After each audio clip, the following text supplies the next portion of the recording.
afternoon. Welcome to Once Upon a Roll. Today we will be jumping back into our Eden campaign. Last we left off after the defeat of Brilgurn, the ancient white dragon. The four of you worked with the Tirvektok to collect the loot from her horde, gather what you could, left the rest with your newly acquired white dragonborn allies, and made your way back to Metchroma, the capital city of the Draconian diarchy. Entering the city, you had already acquired a following of people as you had walked for over a week with the head, the trophy of Brilgurn in tow. And with every village, town that you had passed through, the swell of excitement and the following grew. After parading Brilgurn through the city, you were given a missive from Lord Fang. A request to meet up in person, where he had informed you of what he had been working towards, trying to uncover a potential mole within the diarchy, someone working with the remaining children of the Scourge to undermine the Dragonborn society here in Draconia. One of the suspected individuals that you and he tentatively suspected was Advisor Nightriver, the black dragonborn that you had met early on, the one who was behind sending you guys to Frostbreath to investigate the bridge to find a potential route for the Draconian army, the bridge that you were ambushed at by Brilgurn herself and had at that point barely made it away with your life. So it set up that Advisor Nightriver would be hosting this party, this celebration for your accomplishments, and that is happening this evening. It is currently afternoon time-ish. And maybe a little bit before that, so you guys do have time to prepare should you wish. You had just met with Advisor you had just met with Lord Fang, and the rest of the day until the evening is yours. So, any questions, comments? It's been a while since we played, so whatever you guys need or can add on to help us all get back up to speed, or if not, what are you guys doing?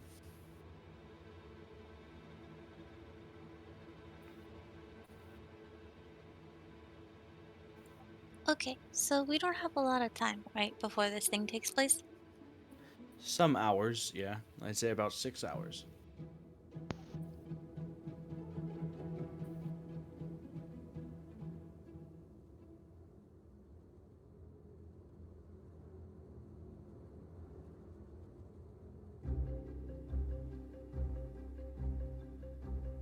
We're in Metchroma again? Question Yes. mark? Yep. Okay. Just trying to remember everything. And we have 6 hours until this event. Crazy. Yep. Wow. We haven't really had a chance to, get cleaned up or anything, have we? I mean, maybe you could have on your couple-week journey back to Metchroma. You walk through villages, towns. I don't see why you couldn't have washed up. Probably not a deep cleaning, if that's what you're looking for, but you're not still wearing the battle against Brilgurn, if that's what you're concerned about. Oh, I was just thinking this is kind of a formal function and we might do better for, like swords clean and stuff.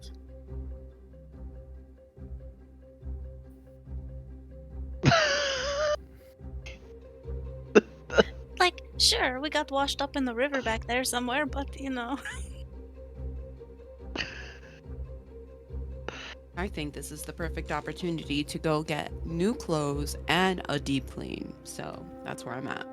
All right. I definitely agree. This is all I got. That's all I got. Just these clothes. I don't have. Wait, is it really? I only have these clothes and 300,000 gold. Nothing more but the clothes woe on my is back. Well, then we're definitely buying something for you. You need to upgrade your outfit. This is very important. All right. So, you guys first, I assume, go to get clothing. That would be the first stop, probably. If Astalos doesn't have anything to change into, probably not the best idea to go to the washing up place first. So, with your newfound wealth, what are you guys trying to do? There are plenty of places around Metchroma, many places. Depends if you want to go high end or not. Up to you. You can, I mean, with maybe the amount it's of money you have. just me, but we almost died, and I think we deserve to be. Let's go to fancy things. Let's do nice stuff.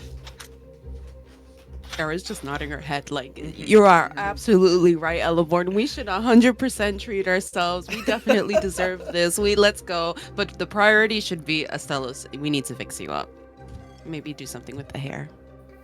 No offense. I mean, anyways. Where do we go? Well, I've never been here before, so I'm not sure, but I'm good. I'm good for all fancy things, but I would rather have something more modest if possible. Understood. Maybe? Modest and fancy. Okay. Right. I'm Oh, gonna pull Astelos and then pull Yep. Elevorn with my other hand and then just walk up to a random stranger. Excuse me, can you we are in dire need to have a makeover for our fellow here. You were saying something, but this is really important and we really need him to get dressed up. Well, yes, absolutely. However, I can help you. Are you looking for? Well, sorry, I'm a bit nervous. You're the heroes. Elephant waves a little with her other hand. You'll find a lot of the stuff that sound like you're looking for. You should be able to find in the Silver District. It's not far, maybe 10-15 minutes that way. I could call for a carriage for you if you want.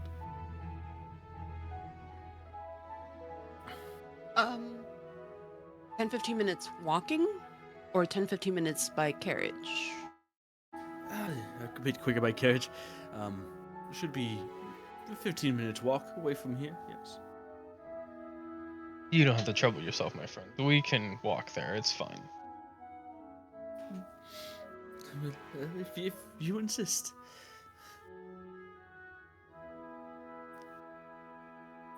Thank you. We will be on our, as I'm walking towards the direction you pointed, we'll be on our way. Take care. I hope you find everything that you're looking for. He called me friend. Alright, so you guys walk on, and you are, if not for the very recent parade that you had just gone through, taking the large head of the ancient white dragon on a stroll through the city streets, You are fairly recognizable at this point in time. Fresh in everyone's head, fresh in the eyes and minds of the public. So you feel a lot of the attention on you as you are just walking through the streets.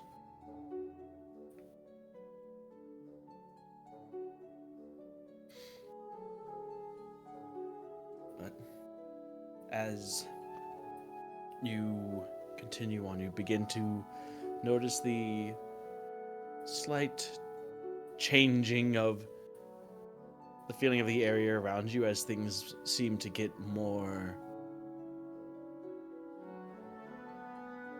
fancy, as you guys called it.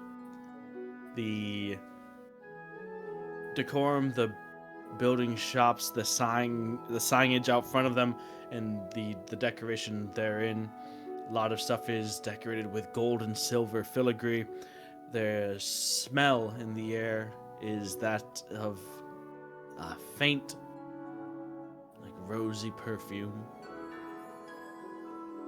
And you can see this does seem like a higher end shopping area that you have walked yourselves into at this point.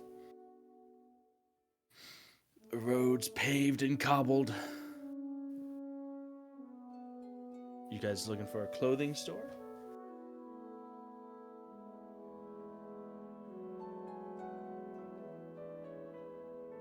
Yes, please.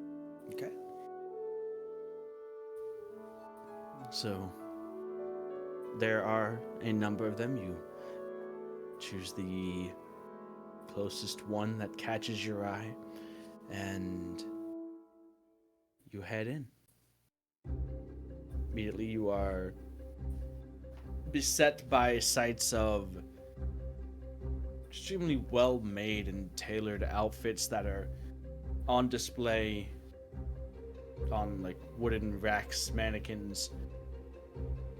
There are other such pieces that are laid and draped over slanted wooden tables, and in the back you can see there are a number of fine silks and cloths, raw material that have not yet been manufactured into clothing items themselves. There are a number of individuals here, both patrons and, it seems, employees of the establishment. As you walk in immediately, there's no people are going about their business, but as you start to look around and browse you can hear the whispers in the morning. It's like, isn't that them, the ones that were the... And one of the employees comes up to you and, good afternoon. How might we help you? Are you looking for anything in particular?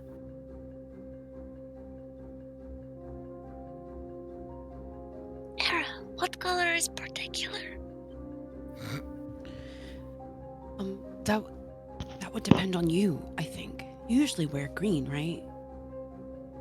I'm gonna look at his stuff. Yeah. Wait. So what about you? What do you wear normally? Just this? Is this, wait, is this all you have? Like, even at home? I'm just curious about your wardrobe malfunctions. Mine? I- Yes. No, Elevore, not yours. His.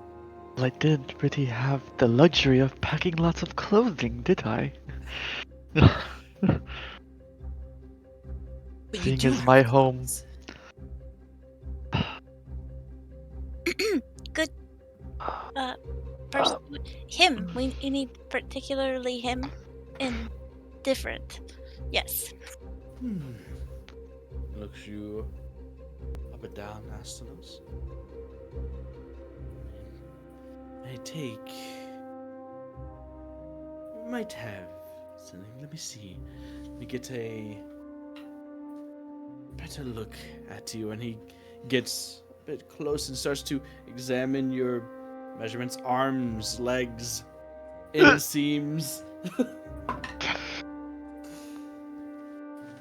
Yes. we don't often have customers come in that have builds and dimensions such as yours, and predominantly Dragonborn, but I do believe with some minor tweaks I could make something that fits, color is one thing I'm thinking. Do you fancy yourself more? Well, what do you prefer? So I'm thinking for you something in a nice deep blue. But if you have a different preference, then you're the customer. I think that could work. Blue's fine. Alright. Well, then allow me to borrow him for just a moment, and he takes Astalos by the wrist and brings you to a back room somewhere. Where you have probably a Mulan-like montage of measurements and I'm just beside myself, just like, this is not happening right now.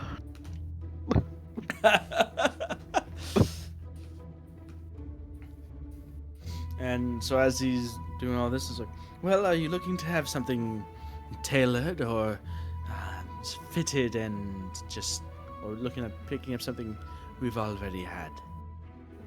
Something already made or something custom? Whatever's easiest. I'm not sure. I'm not used to. Well, at least not for some time. I'm not used to this. Something already made would be fine. Perhaps something modest, not too flashy. Alright. Yes, I dare say you don't need to stand out or work too hard to stand out even more, especially not here, so, yes.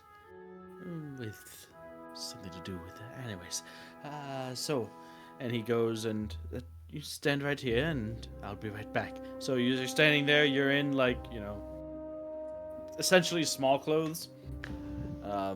You're surrounded by a number of what do you call it? Seamstery tools type stuff. Needles, thread, cloth, silks, partially assembled and altered garments. But he returns with a garment that affixes to you and helps you into and tucks it in, makes alterations as needed to the hems and all of the trimmings and all of that good stuff. It is a very comfortable fabric, and as you can see yourself, it's pretty much what you described. Definitely a bit better quality on sight than your old garb, especially with its recent wear and tear, but surprisingly comfortable for the way that it looks. And about 20-30 minutes after he had been taken away, Astalos reemerges from the back with the attendant in tow. You can see that there still are places where, if you go with it, some alterations need to be made and some fabric needs to be either sewn back or to get rid of some of the loose ends. But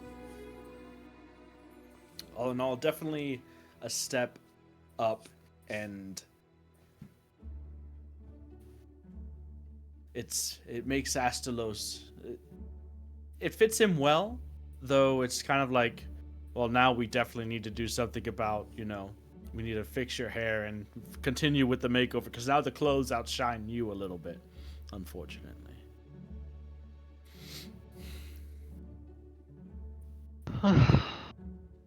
Well, I think this will work. I don't know why this feels so weird. You'd think I'd be used to this by now.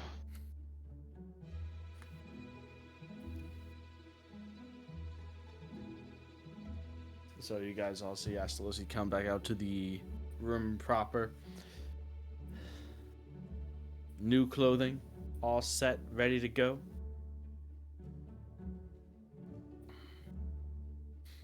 And if you're satisfied, you can move on. Well, how does it look, guys? Well, how do you feel? I feel pretty.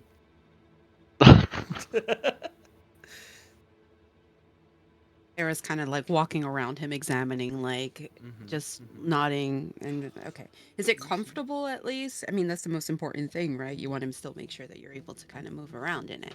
Does it feel like you lift your arms up? Uh, why am I lifting my arms up again? Well, you want to make sure that it's not too tight on the shoulders when you lift your arms up, right? So you want to make sure that it fits correctly. What if you're trying to cast something or do something, or if you have to fight in a last minute notice, which has happened to us a couple of times before. So you may want to take that into consideration. But so far, you look good. Elvorn's in the background, just nodding and shaking her head. Not yes, just agreeing with everything Eris said. Like this is, and then like raising her hand. Era whips around and looks at Elevorn. Don't think you're off the hook. And I'm just gonna Oh, grab no. different types of fabrics, different sorts of greens and earthy tones, and just putting it against her skin and being like, okay, well, I think this tone will work for you. But what are you feeling? What are you in the mood for? Do you want something short, long, elegant? I mean, you always look elegant in your own way. I think you're really pretty, anyways. But what do you think? What about this?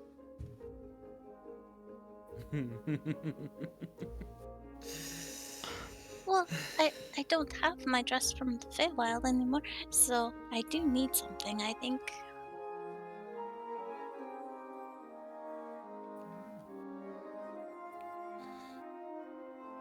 So, I Something think something probably long would green. suit you. Green, green. Nice choice. Very different. Well, I mean, we could go pink. More pink. I don't think I've ever seen you in pink. I can't picture it. I take a few steps back and kind of like try to angle like my fingers together and be like, okay, pink? What kind of pink? Are we talking about like pink like when your cheeks get pink, when you look at Duran type of pink, or pink like uh what else is pink? Oh boy.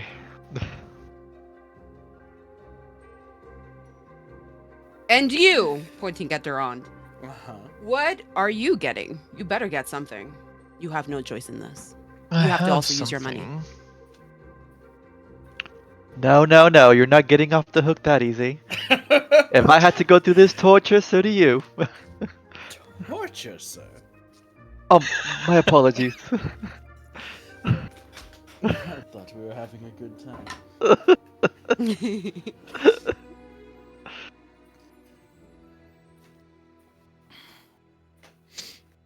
Alright. So, you each go through your own personal torture.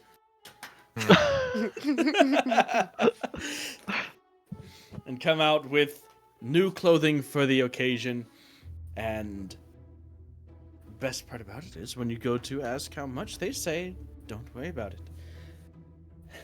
Absolutely no charge at all and no problem. Just if anyone were to ask for a recommendation or where you got fitted and dressed up, just point them in our direction. And that would be payment enough.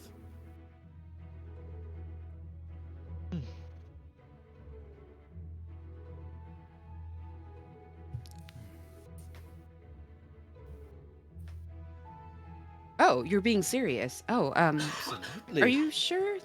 Absolutely. To think that I could say that I've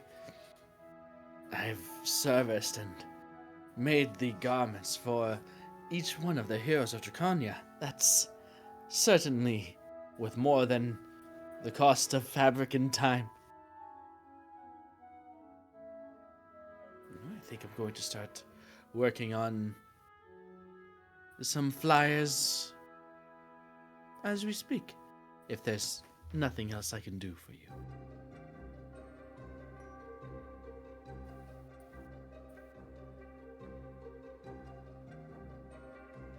So, all in all, we'll say that took you guys about 2 hours 4 hours to go.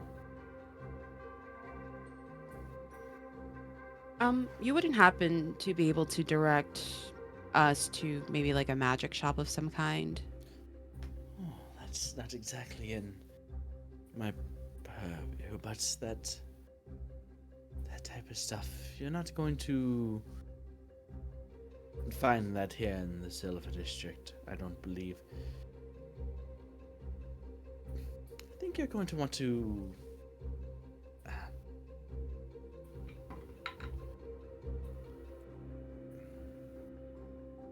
you're going to want to head to the Copper District for that type of stuff. It is a bit far away, nearer to the northern end of the city.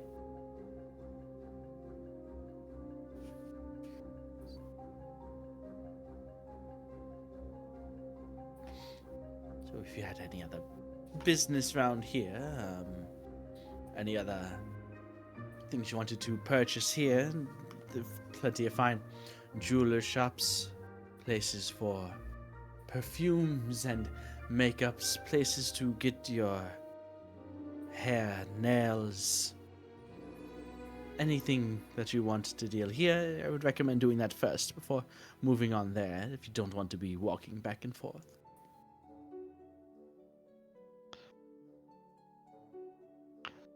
Well, I would guess that would be a good idea, since apparently there's something wrong with my hair.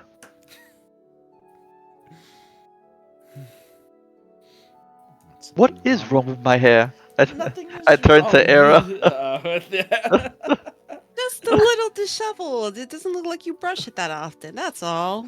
But that's easily fixable. You can. Elevorn, what's wrong with his hair? Oh, I'm so sorry. I should have asked Hey. Brilgin to lend me her claws so I could comb my hair. Make a dragon claw comb. There you go. That's. I didn't get your name. I mean, someone might ask. I mean, in the shop, I didn't know. I just noticed the stuff like at the outside. I didn't look at the name of the shop or catch your name. I'm sorry.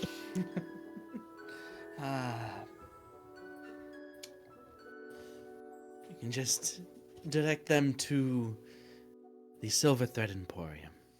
That'll be more than enough.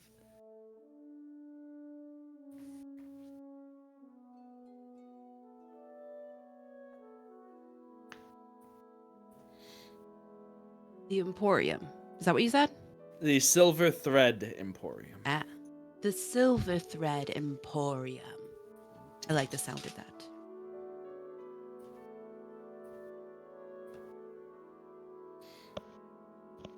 I think it's just that it's long. You know, like my hair's. I could need my hair is long too, but I haven't had. Yeah, I mean, you know what I mean. And I point at my head when I'm talking to Astalos.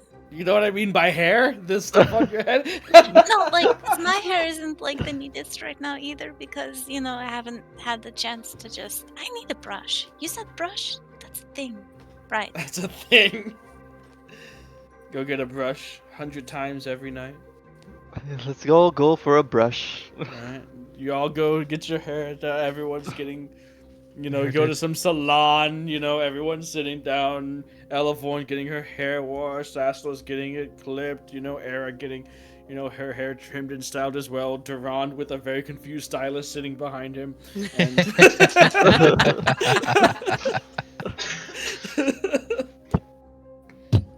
Oh come on! you Ain't got no that way I'm down, being huh? estranged in Metchroma. no, you're not. You're not. If anything, the other ones are like, "What do we do with this?" Like, what the fuck? It's like, no, we got plenty of like, there's plenty of scale tonics and things like that. You know, all of the cool young kids are dyeing their scales different colors and. You know, you got like silver dragonborns with streaks of red going, you know. Anyways, so clothing, check. Basic grooming, check. The essentials. The essentials. So if you guys want to look for, you know, if you want to go pick up some brushes, combs, whatever, but You guys take care of getting yourselves back to, you guys are starting to really feel good about yourselves. And Astalos, you didn't know what was wrong with your hair before, but after like some just minor fixing up and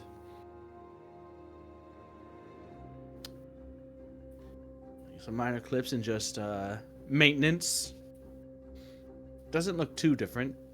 Hardly different, but like well maintained, and you can see the difference of just, having been to this salon and letting somebody touch you up. Same with, Elavorn and Era, though Elavorn's probably the one that needed the most work. Thus, because she has the most hair, as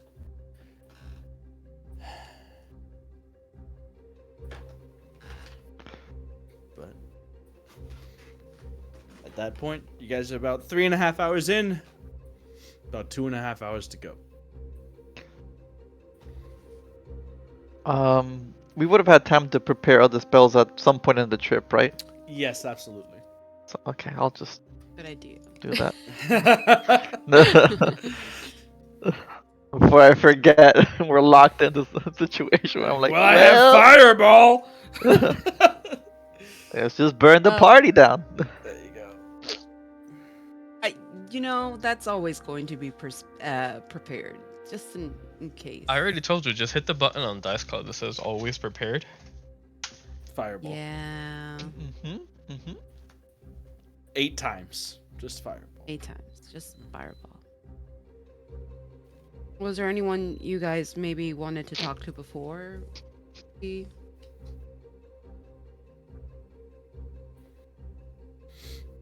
Or did anyone want to come to the magic shop with me? Ooh, magic. Ooh, magic. So what are you looking for magic-wise?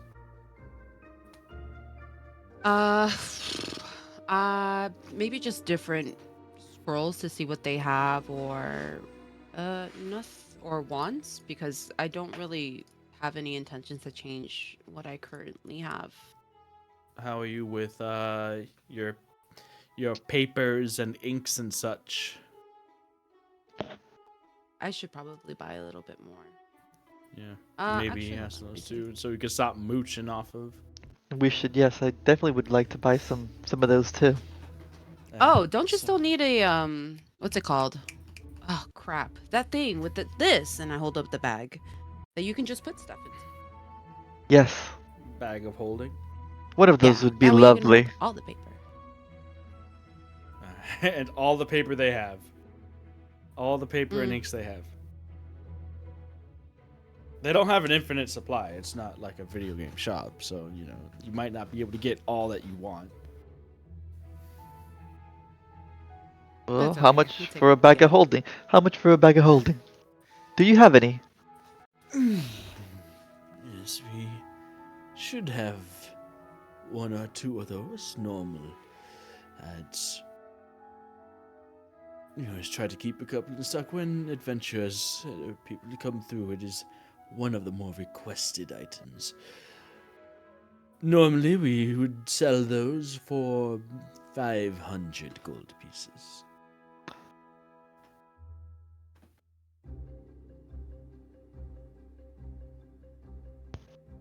All right.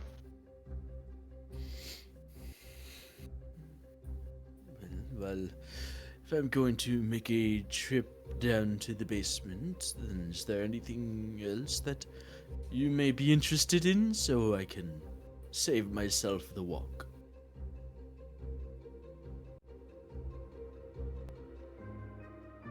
Well, you mentioned it was the most requested item. What other items are most requested, just out of curiosity? Oh, there are your basic protection items. Those that come in to my shop are normally those like yourselves with a proclivity towards casting spells, and unlike others who can protect themselves with shields and armor, there are limited ways that practitioners of the arcane can protect themselves. So trinkets, jewelry, cloaks that can offer some sort of protection, also in high demand. Rings, braces of defense and protection, cloaks of protection, that sort of thing are the most commonly requested and sought after items.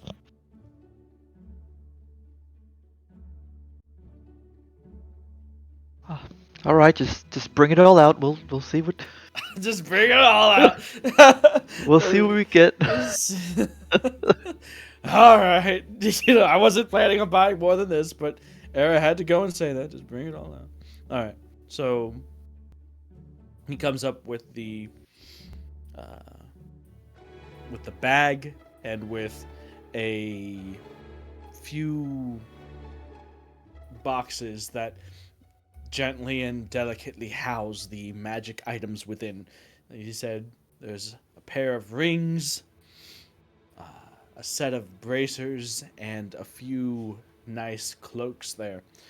And then, of course, there are various potions, those that we produce here as well. But those are also frequent purchases of passerbys. I could probably use a couple of potions to have on hand. Right? How many potions you And can buy? well, right now I only have 2. It couldn't hurt. And you mentioned some cloaks of protection. Do you have anything like invisibility or anything to protect against elements? I know it sounds weird, but Anything to protect against what now? What was the Um, last thing you said? elements, cold, hot, Elements. fire, Let me acid. think. No, I would have to go down and check. Off the top of my head, I do believe that there's a few more pieces of enchanted jewelry that we have that could protect against fire. That is one of the more simple protections to enchant, though other elements that you mentioned could work on them, but I don't believe we keep those in stock exactly. You see, heat and cold, those are the most common. What about something like snaring or some form like entanglement? Keep one, locked down, so to speak.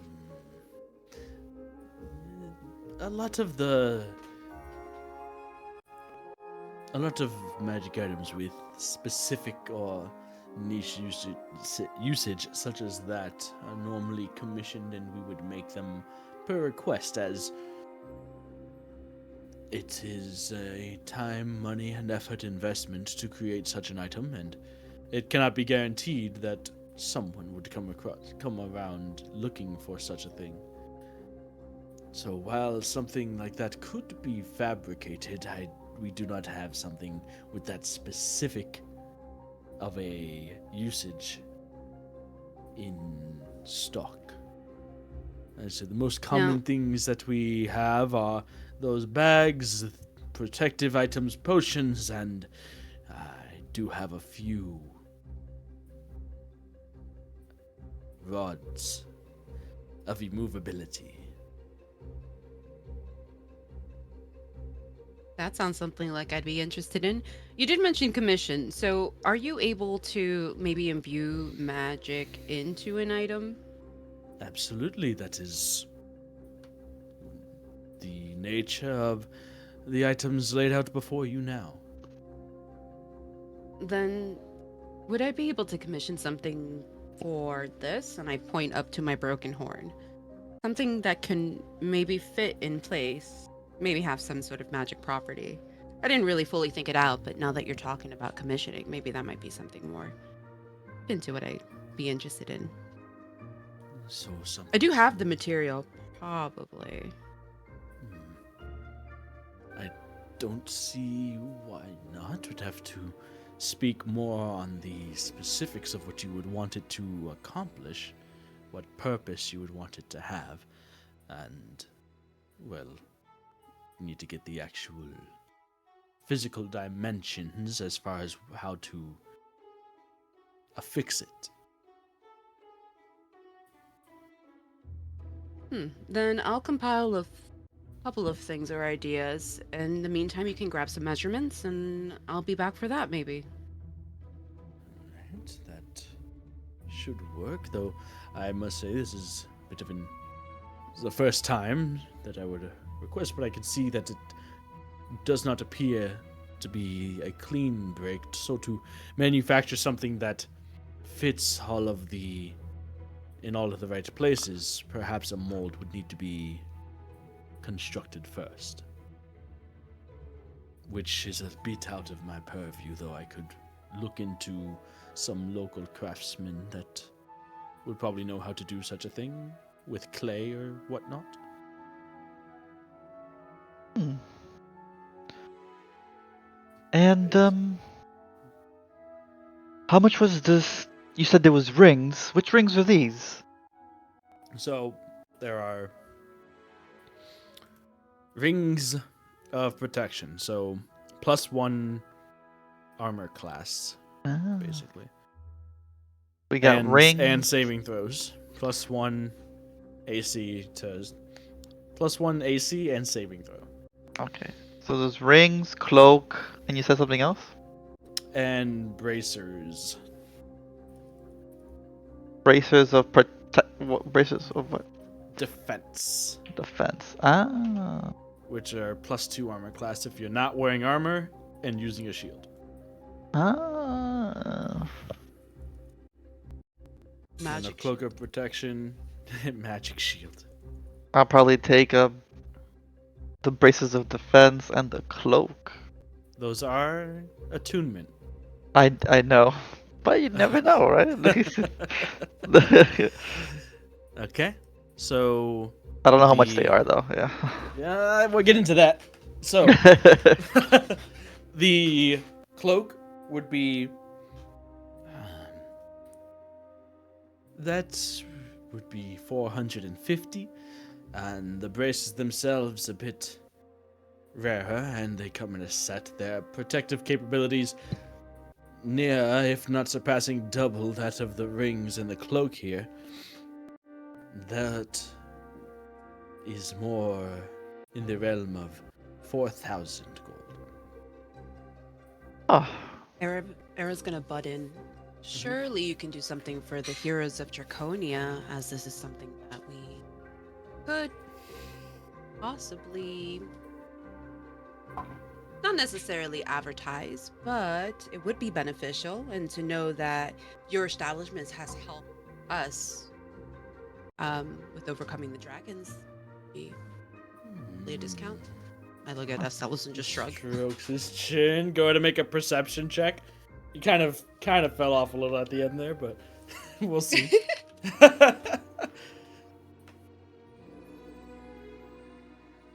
Persuasion, sorry. Uh, I was like, what is she looking for? She's looking for a way out. Can't I just use my charms? I rolled a 13. I tried. I tried. Wait, Well, you rolled a surely- 13 or is that a 13 total? 13 total or? Oh my god, 13 I'm plus your- 13 total. Okay. Okay. Persuasion, yeah. So, yes, I did hear. So that was you. I'm sorry. I did miss that. But I have heard about you, without a doubt, and it is impressive what you were able to accomplish, and I do appreciate it, certainly. But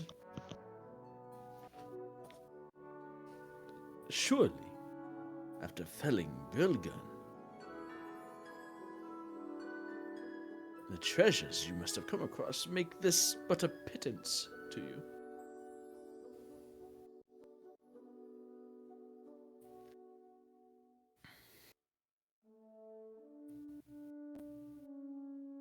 I just look at Era. Would that we kept all the fortune, but we definitely spread that amongst other kind as well. Not entirely. But yes, we do have a bit from our winnings. Though what is money if we are fallen and broken, all because we didn't have a bracer by our side? The truer words I don't believe could have been spoken. You make a great point, though I don't think it's the one you were looking for.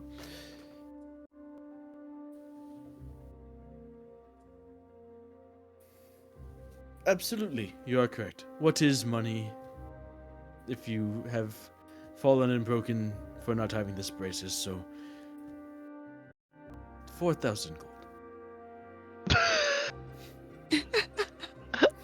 All You right, make a Pat great Astalos point. in the back. There you go, Astalos. All you. You got a little bit of a discount. That's our resident haggler for you. All right. How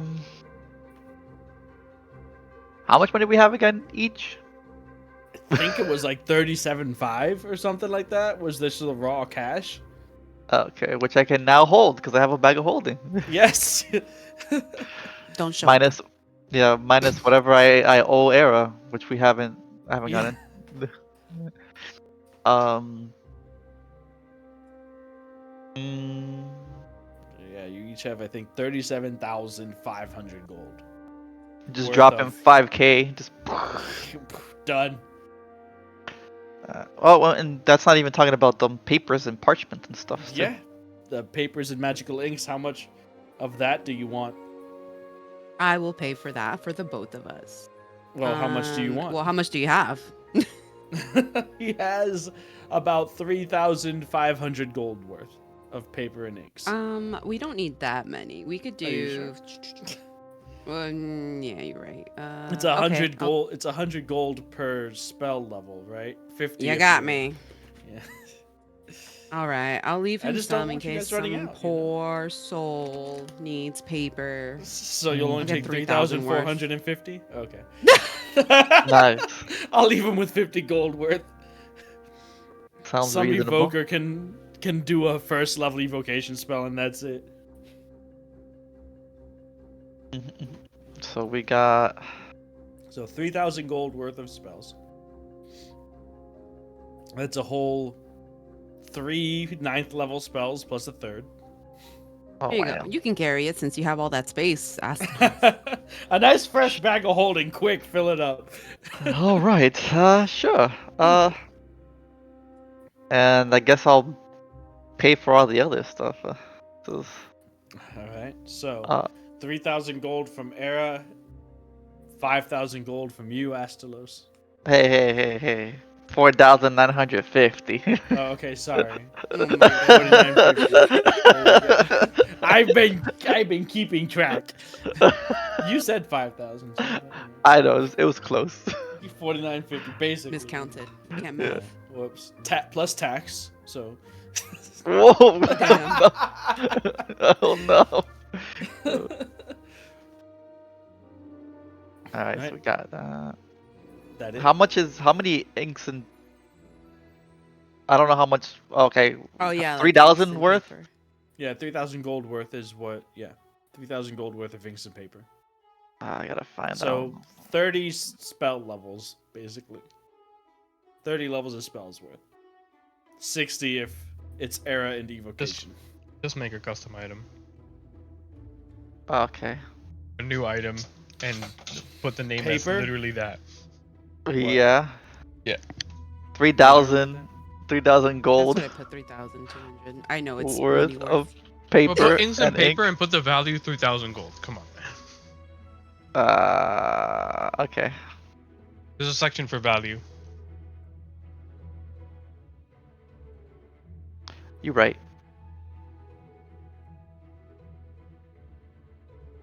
It's a tough Perfect. life. I miss the Phoenix Academy. They used to provide me with this stuff, and now here I am. Must have been nice. Apparently was. Yeah. Mm-hmm. Don't know what you had till it's gone. What type of spells does this person have too?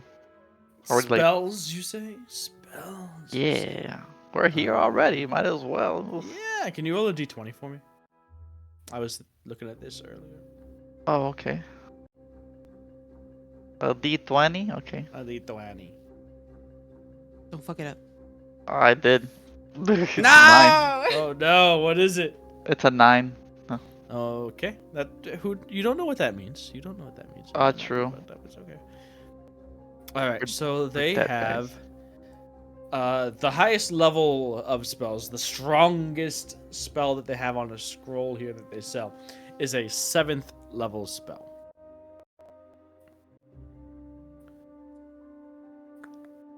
Any specifics, or does that mean all of them? Yeah, as well? no. It is a specific spell. It is 100% a specific spell.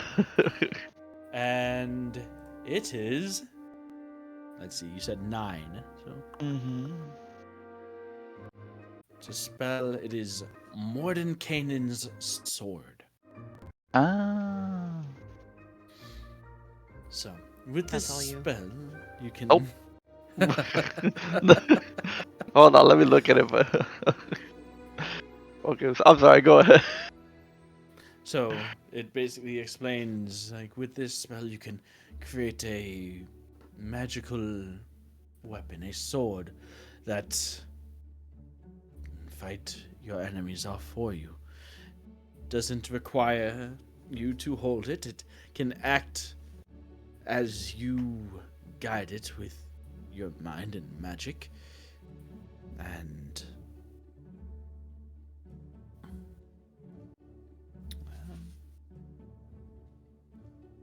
lasts about a minute. It does require a trinket, a token, to be used as the focus for the magic, and it comes with the spell here.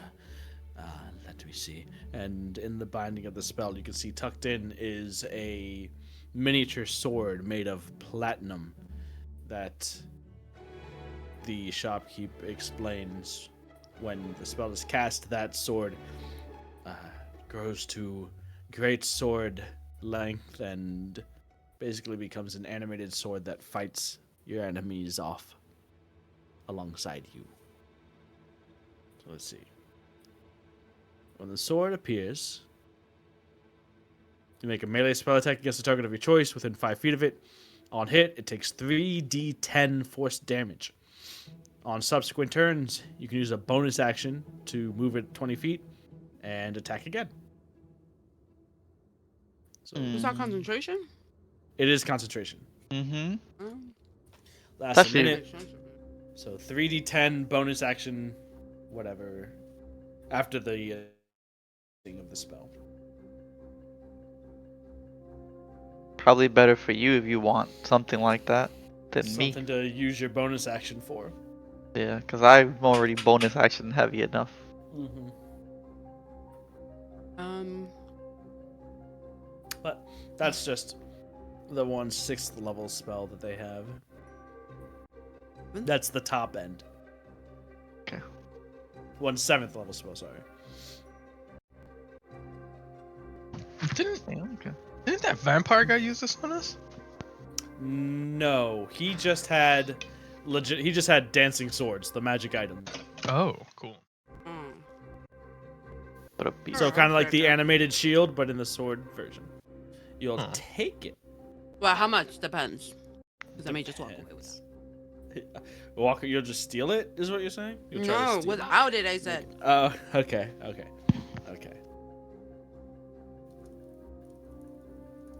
So, a 7th level.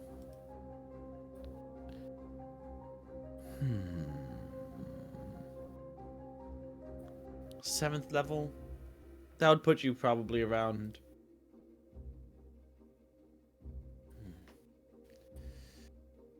Around 4,500 as well. Yeah. 4,500 gold or so. Look at my spell book. Look at the spell. Look at my spell book again. It can fit. Hmm. collect all the Fucking spells. Gotta assholes. catch them all. Anything else that you have? Well, what kind of magics are you looking for? I know that you had mentioned protection against certain elements. While I don't have specifically magical items, jewelry that can do that, I do have a scroll that might interest you. And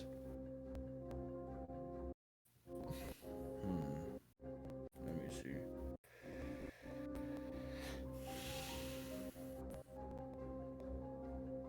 Until I looked at the spell list that it's on.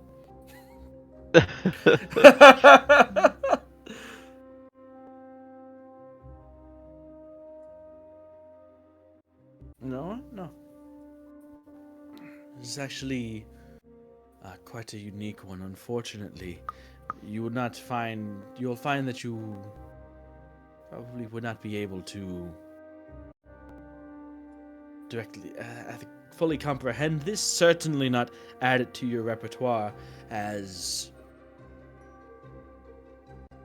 scholars such as us. This is not arcane in nature. This is a rarity. This is a scroll of druidic magic. So while it has been altered such that it could be used as a one-time use, it is not something that you would be able to use to put into your spell books.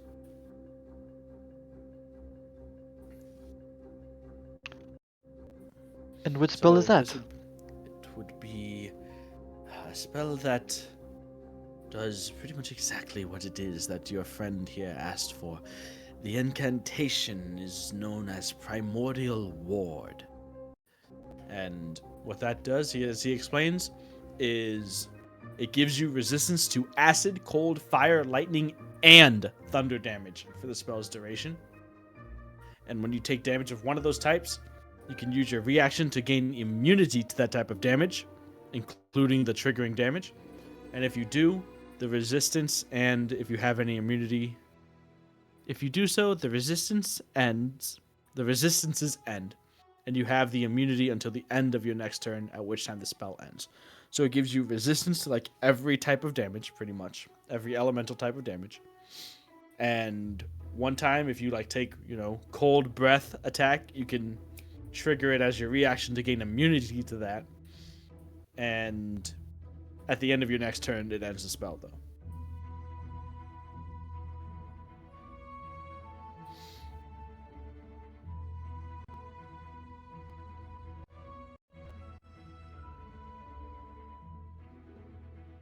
Just there, thinking.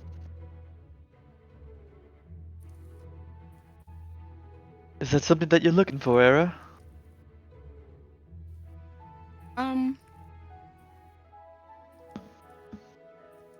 No, I think with the commission that I'm probably gonna get, I should probably be more mindful of my money, considering I did a little shopping spree. All right. So, you guys satisfied? I am. Yeah. So, having only spent about 8,000 gold, you guys head off. Only. Only.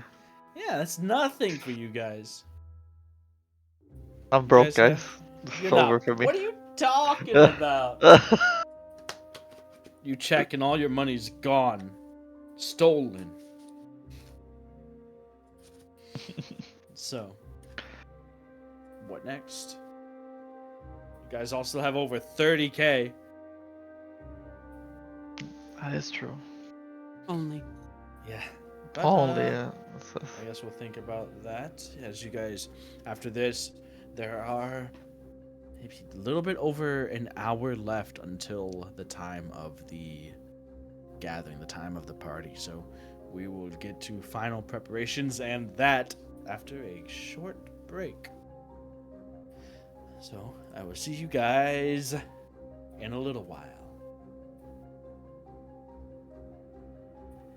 So, time to get if you guys want like specific magic items with stuff, like you could tell me beforehand so I could be more prepared with shit. I wasn't and prepared actually either. give I'm you- sorry. Give you guys what you want. It's fine. I'll just say like if you do want something.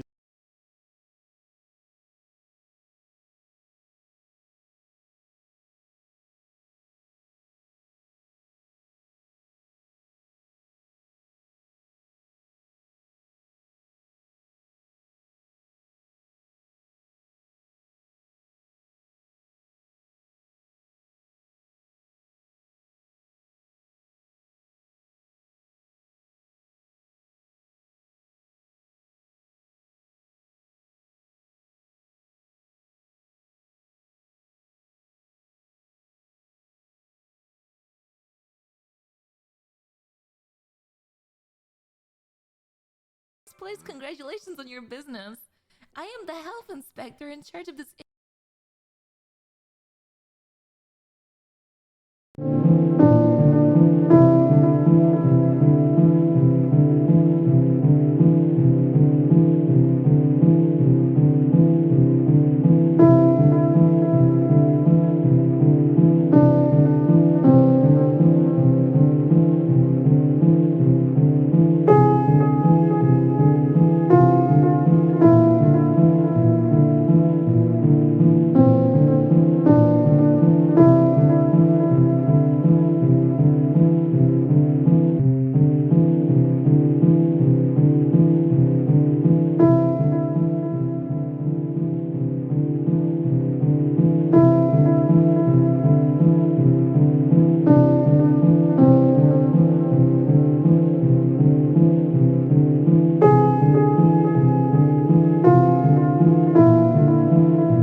don't know what you're talking about.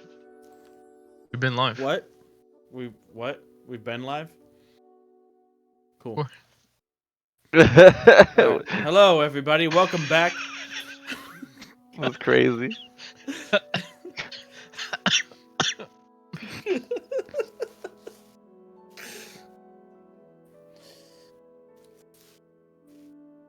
So, you guys were finishing up your preparation for this big meeting at Advisor Nightriver's estate, where many of the higher ups, many of the, if not all, of the advisors to the dual thrones of the diarchy will be in attendance, waiting to see and meet and learn more about the adventurers that felled the frozen tyrant Brilgern. In your preparation time, you guys got some new clothes, got your hairs did, your nails done, and bought some magic items. You have a little bit over an hour until it is time for you to be at Nightriver's estate. Not much time to do a whole lot, but if there's something that you guys want to do, let me know. Otherwise, we shall jump ahead to that point. Although it's not too far to be jumping, there is some time that you need to actually get there as well. So, is there anything else that you guys want to do in preparation? Maybe secret meeting on how you're exactly gonna do this, or you just going in and winging it? That works too. It's fine with me. I was just going to ask if he wanted to meet Lord Fang beforehand, or if he had time, or if he's busy, or... I have no idea of these things. Wow, then I shouldn't have unprepared my sending spell then. Wow, you didn't prepare sending? I have it prepared. I was just thinking like, should I unprepare it so I can prepare other things? I can When never. would you have done that? You're gonna take a long rest real quick? You should have your spells prepared already. No, I'm talking about from because when I asked you, I was preparing them, but I didn't finish when we were in the shop thing That's fine. from before. Uh, we'll just leave things as they were. Let me switch things back. Well, you wanted to prepare some different stuff. I assume you would come in, however you guys want to go in, ready for the task at hand. You would have time to prepare that, absolutely. So go ahead. You can do that. It's fine. Okay, I think I did something that might be okay.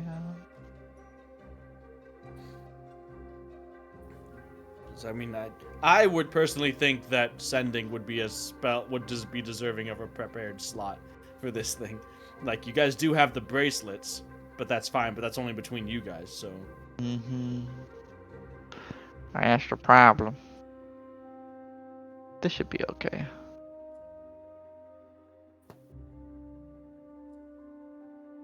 So, do you have sending?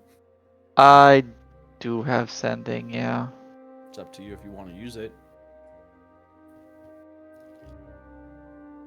Yeah, because I know we met with him before. Yep, about 5 hours ago, yeah. Yeah. It's been only 5 hours. It feels like longer because it's been so long. Feels like a couple weeks, honestly. Yeah. Alright.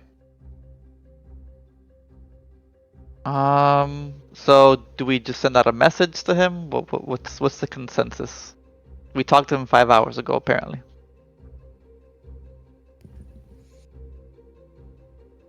Well, do we know what we want to find? Like, I know we're going into Nightriver's estate looking for evidence that he might be, who's giving information. True. I'm gonna be honest, I was so prepared for getting prepared that I didn't think it through. I was so prepared for getting prepared that I forgot to prepare. All right. Will we have had time to unattune or reattune the stuff while we were shopping? Absolutely. Okay, Yes. cool. Try something out. Okay, so... Alright, so,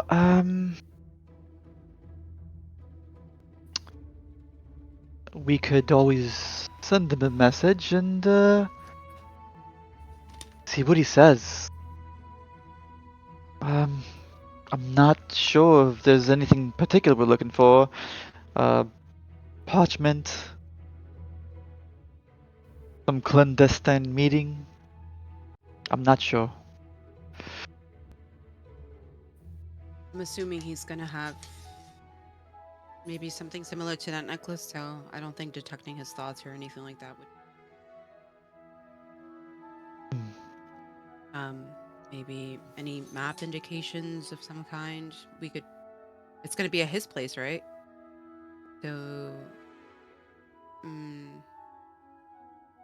maybe one of us can sneak out and see if we can find something either in his room or roam around the area.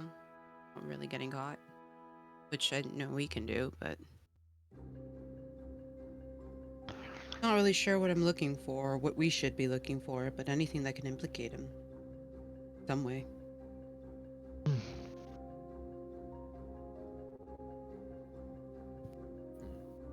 So do you want to try to meet up with Lord Fang, send a message, try to meet up in person, or are you good?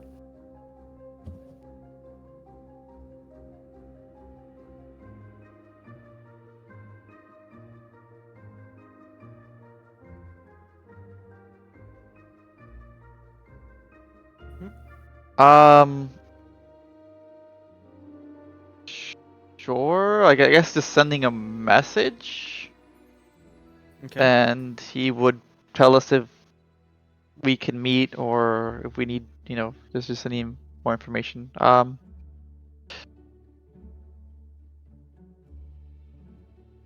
Lord Feng, we've made our preparations for the festivities. Have you found anything in particular that we need to look for? When we're searching through the estate.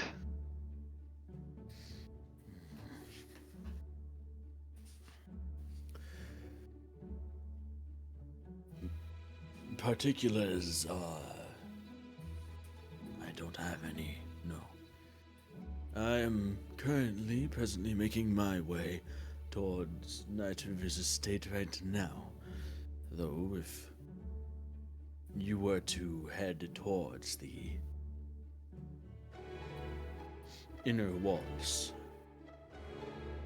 we could meet up before my arrival.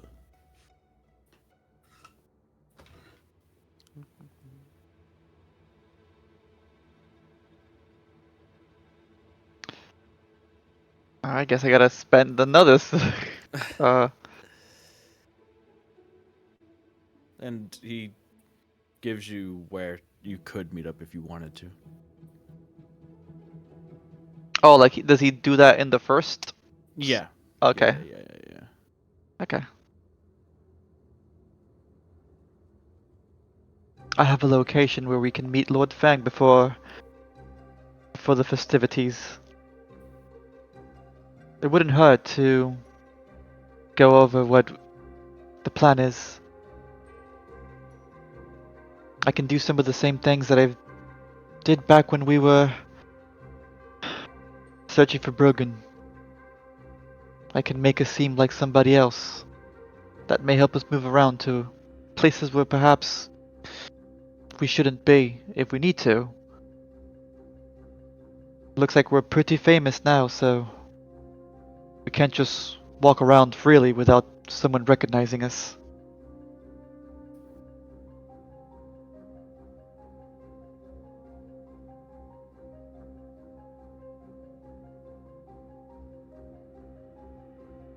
Well, That may come in handy. Sorry. oh no, that's true. You're right. But we would need to look like ourselves when we get to the party. That's all. Of course. It would be odd if we didn't show up. The party is for us, after all. It might even be out if all of us disappeared too.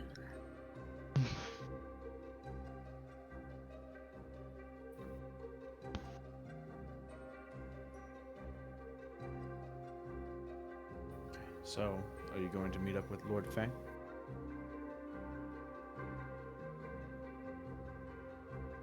I'm in favor. Yeah, same. Sure. So, you. So, did you say you were trying to disguise yourselves as you approached, or? Not as we approach, just in Look general, I was over. putting it up as an option. Okay. Yeah. Oh, Telephone could probably. oh, right. I mean, what were you saying, Era? Sorry. Oh, no, I was just going to say, well, since you know how to pretty much entertain people, if we needed a distraction and since attention is on us, we can also use that to our advantage while someone slips away. I wouldn't vote for Duran to slip away. He's not that sneaky. He's not wearing his forte. armor though, so you don't have a disadvantage, you know. I mean, even still. Yeah, pretty average, honestly. What about I don't necessarily think I have an item, but I do have the spell if we can maybe tie something in as far as an item goes. But exactly what that would be, I wouldn't know. But if we needed to locate anything, I do have that prepared. See, when you mentioned looking like other people, I thought you meant at the party so we could sneak around the house, but you meant like right now. Hmm. Mm, Well, so you want to sneak around now? You didn't Before? want to? That's what I was mm, saying. I think maybe I was confused. I don't think he meant now. I think he meant once we were already established at the party and we were seen there. You know, he could have a bad stomach or something. Maybe ate something funny and has to go to the bathroom. Comes Maybe in Oh, gets as a lost on the servant way. person. Maybe I have to fix my hair. Exactly.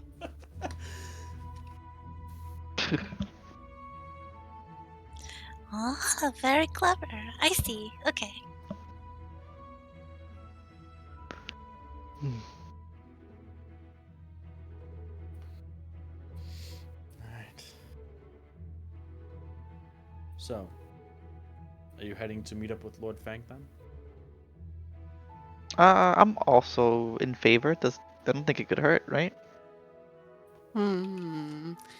I have my reservations, but I think at this point we should probably meet up with him.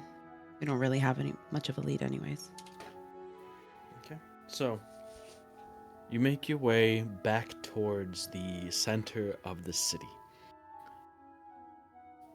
Over the buildings with their draconic architecture, the scale motifs built into the walls of most buildings that you pass by, the lone twisting spire at the center that juts out above all of the rest of the building's roofs guides you as you make your way through the twisting, turning, labyrinth-like roads of Metchroma.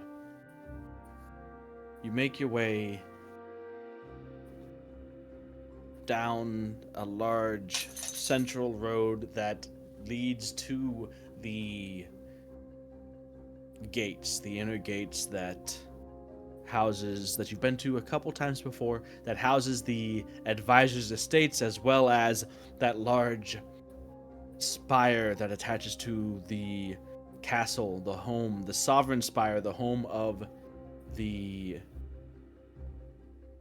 two regents of Draconia. As you're walking by, a horse-drawn carriage with the windows, with curtains drawn over the windows, comes and matches your walking pace. The door facing you guys on the road, as you're still walking, still moving, opens. And inside you can see it's, well, dimly lit because the curtains are drawn, but you do see a well-dressed individual wearing long clothing, dark but still regal.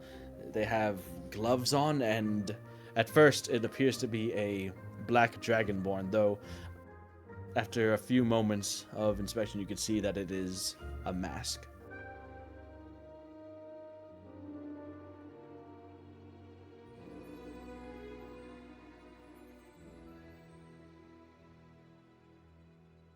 I nod towards him. Okay, so the doors opened up, so you have like the steps leading up to the carriage. The doors completely opened up, and it's an invitation in.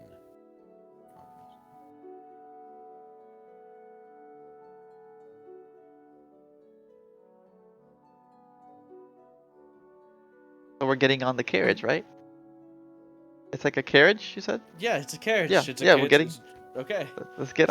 We're getting on, right? This is hi. Let's get. On. Hi! Are we having this conversation walking down the road? Yeah. Okay, so you guys get in. Doors close.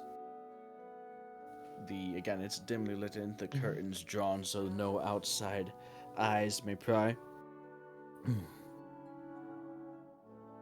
You all are certainly looking the part. You've cleaned up well in such a short time. But to business, not much has changed since we spoke last. As far as your question on if there's anything particular to look out for, I couldn't say. We know near as much as each other when it comes to this. I will say that if there is evidence, and that isn't if, it's not necessarily the case that Nightriver is working with them. If we don't find anything, that could be just as useful and we could focus our attentions elsewhere. But if there is anything, it will not be in any readily accessible areas. At functions such as this, there are areas that are designated as free to roam and socialize and interact with, but there are going to be sections of his estate that are off limits for partygoers. It will, if there's anything to find, it will be in these areas. I myself will not be staying at this engagement long, just long enough to make acquaintances, show face, and do my due diligence and respect, but I do feel for all of our sakes that should anything be found here, or should you be found out, that as much distance be put between us as possible.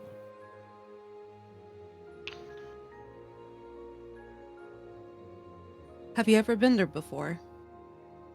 Yes. Or visited?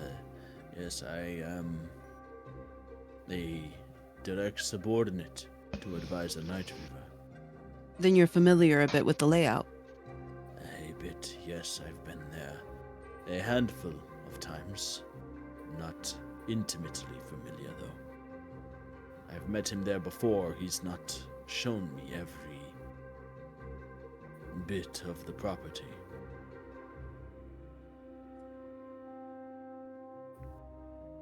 Maybe not every bit, but enough to maybe give us a general direction of what areas you were maybe not allowed in, for starters.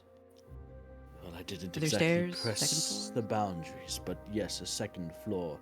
Every time that I met him, it was in the sitting room on the main floor. I've not seen the second floor of his estate, though that is presumably where his personal chambers, as well as perhaps other personal rooms, would be. As far as I know, the main floor of the house holds the sitting room, the dining area, the foyer, the main hall, and the kitchen, and the kitchens.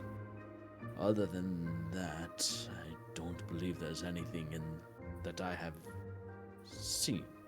Not that I can recall, anyway. But if I were to hazard a guess, I would deem that the second floor would be a good bet, though it might be difficult to get to, all the more reason why it is my suspicion. Were I to hide information, it would be there in my personal, or at least in areas which there is not oft traffic allowed.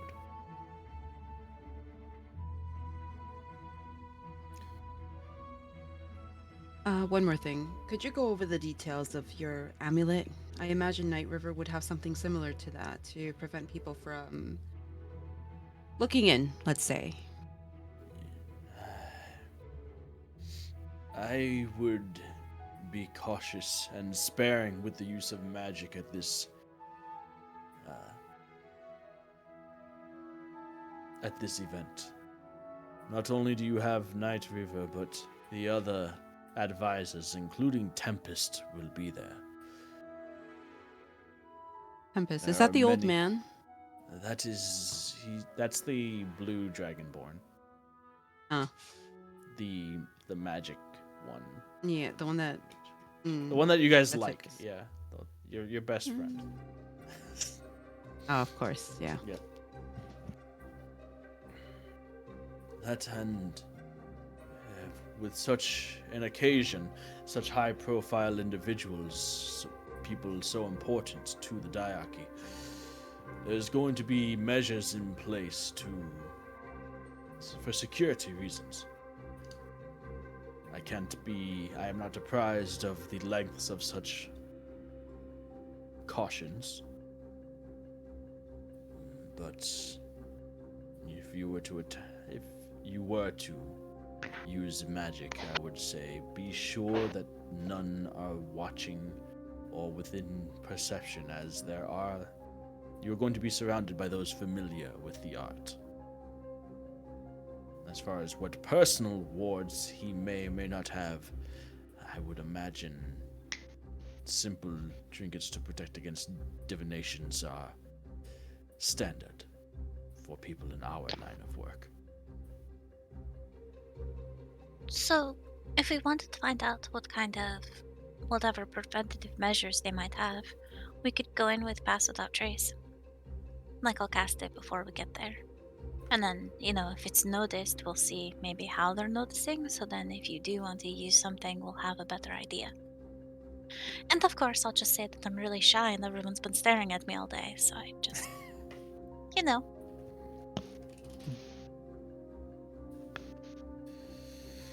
But, as I said, I will be there for a short while. I will be making my leave of the event shortly after it starts. So if there's anything that you need from me, any information that you wish to pass along either, if it can wait, ensure that it does.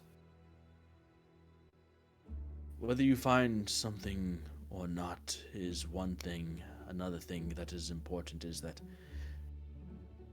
you are not found snooping around where you should not be. That would not be a good look.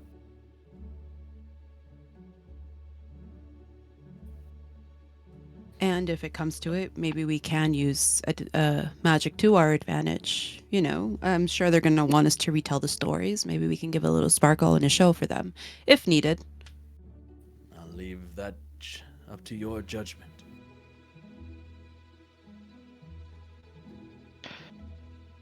But it is a delicate situation that needs to be managed. And if you are implicated, then just know that I will deny any involvement. I cannot be associated with this type of espionage, although I am in the mind that if there is someone within the diarchy, especially if it is Nightriver himself, that is feeding the children of the Scourge, they need to be found out. But to avoid conspiracy, I cannot be personally involved in this. I hope you understand.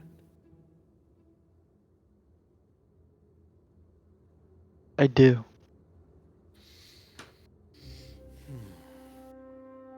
Very well. Are there any final questions then? Do you know if the scryers are scrying into Nightriver's house?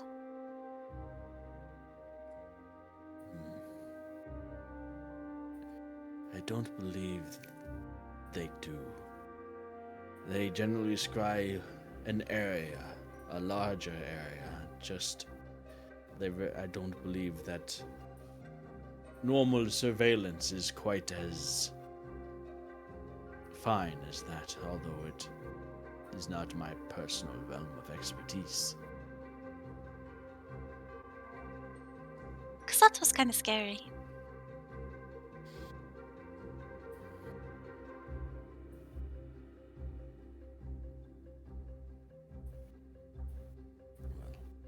Let's understand.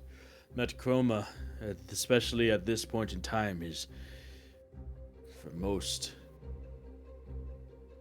it is close to being true. The last bastion of defense for Draconian society. Everywhere else is compromised. They take the measures. We take the measures we feel is best to keep it as safe as possible, especially with the influx of refugees and citizens seeking that safety. Overpopulation, under-resourced is bound to lead to problems. It needs to be kept in check.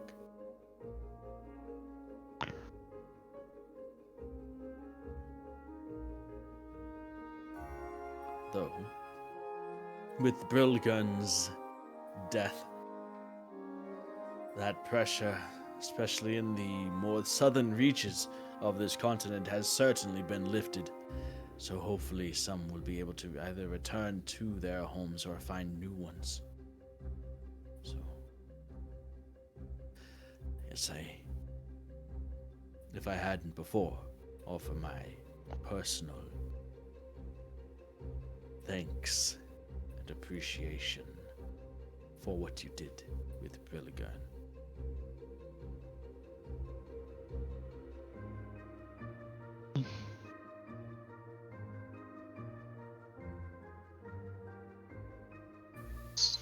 No problem, although the job isn't quite entirely finished.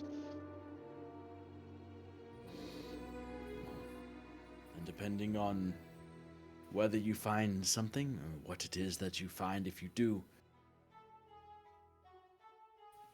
hope that we can look forward to the next step of this job, the next step of reclaiming our Draconia together. We are coming up on the spire now. It would be best if we did not enter together. And you can see he's holding a cane and he taps the wall behind him that is the wall separating the carriage from the coach from the driver, and you can feel the carriage itself begin to slow.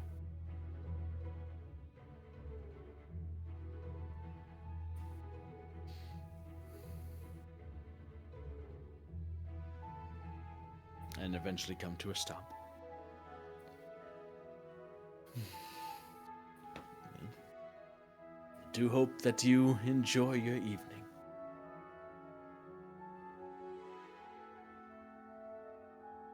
I'm sure we will speak sooner rather than later.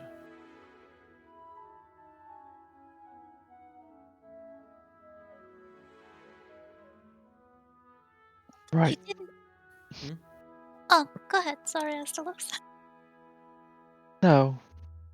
You're fine. Go ahead. You didn't eat that potato. Those potatoes were good.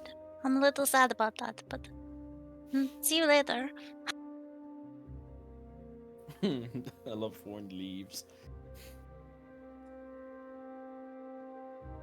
We'll be in touch.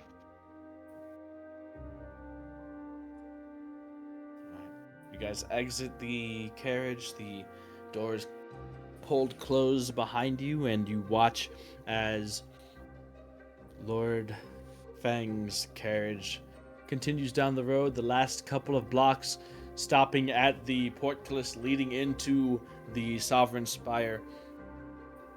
It's allowed in, and you can see that there are a few more individuals that seem to be making their way in. Some on foot, others in ornately crafted carriages with beautiful, well-groomed horses and a variety of different house crests on tabards draped over both carriage and horse alike.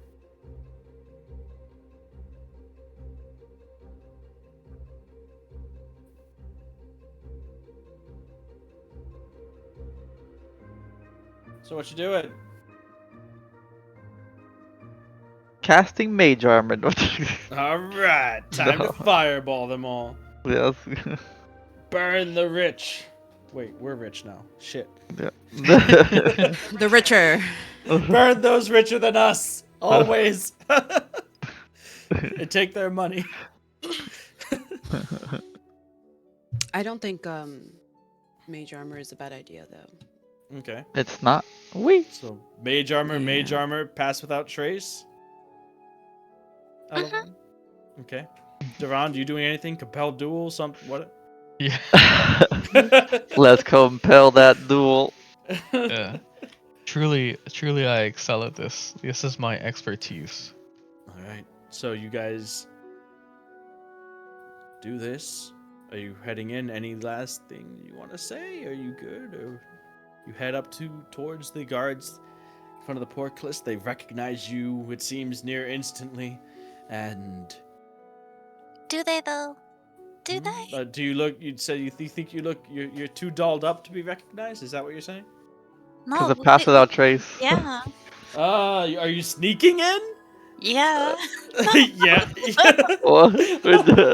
Oh no. Are you making a stealth check? You're trying to sneak past the guards? Is that what you're doing? Because pass without trace helps your stealth checks, but you still have to be stealthing to get a bonus to it. Well, Hmm. there might be something that is trying to be stealthy with us. Maybe Valfir doesn't, he's Valfir, shy. you're bringing Valfir. Roll a stealth check for Valfir then. You're trying to get Valfir in? Valfir's been here the whole time? Of course. That's the Griffin Cup. I don't know if I add anything to it, but that's 16. Well, that'd be plus 16? 10, so it's 26. So, Guards. it seems too taken and distracted by, well, all of you and your fancy get up with your hair done, makeup well applied, nails well groomed, dazzling, dashing smiles and charisma oozing from each and every one of you. That and the heroes of the day, the heroes of Draconia. Too taken are they with you that they do not notice Valfir. They acknowledge and bow and are you familiar with the area? Do you know the way to Lord Nightriver's estate? Or do you require an escort?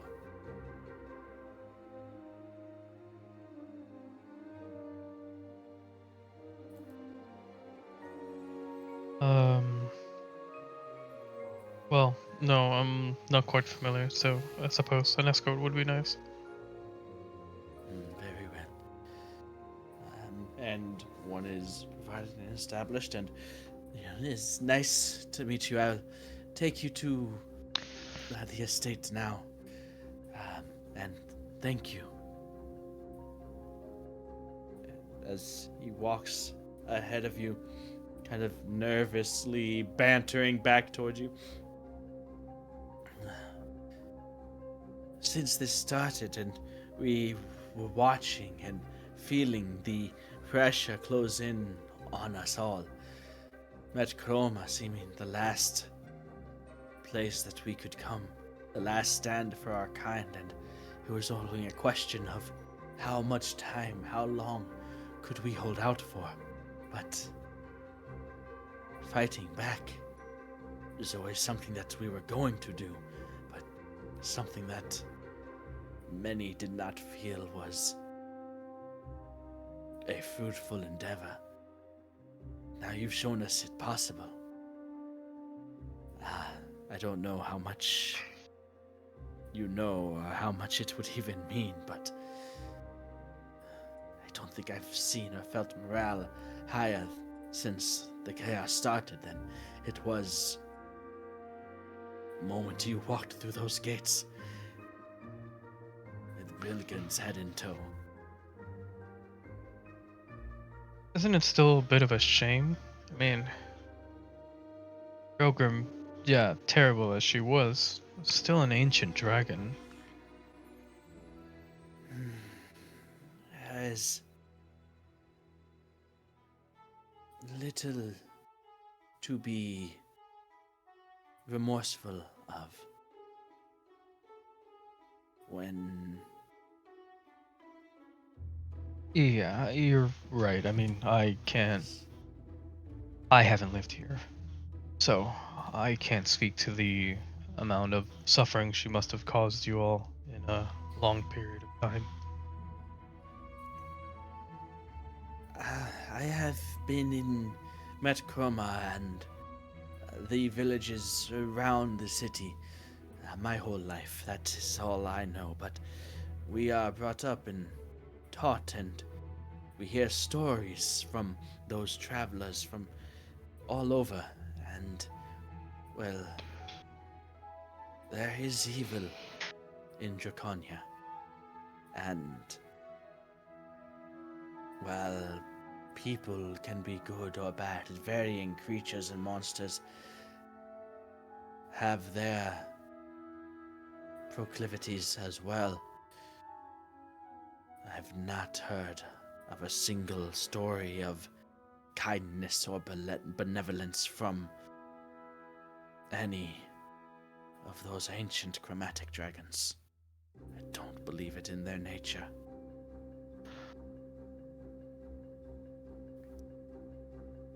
If Oh, there's Arnis, just looking at the round right now.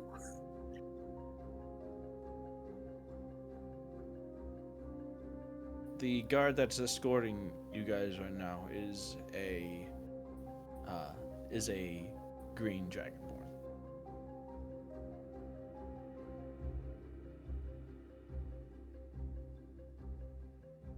You see him decked out in chainmail, sword, shield. You can see you've noticed that the guards in the Sovereign Spire in here all have what looks like sort of like ceremonial armor and garb tabards on for the occasion. You've seen the guard. You've come through here before, and you've seen the guards before, and you've seen their standard daily wear. This seems like it's like a special occasion type of armor that they're wearing for the special occasion. Fancy.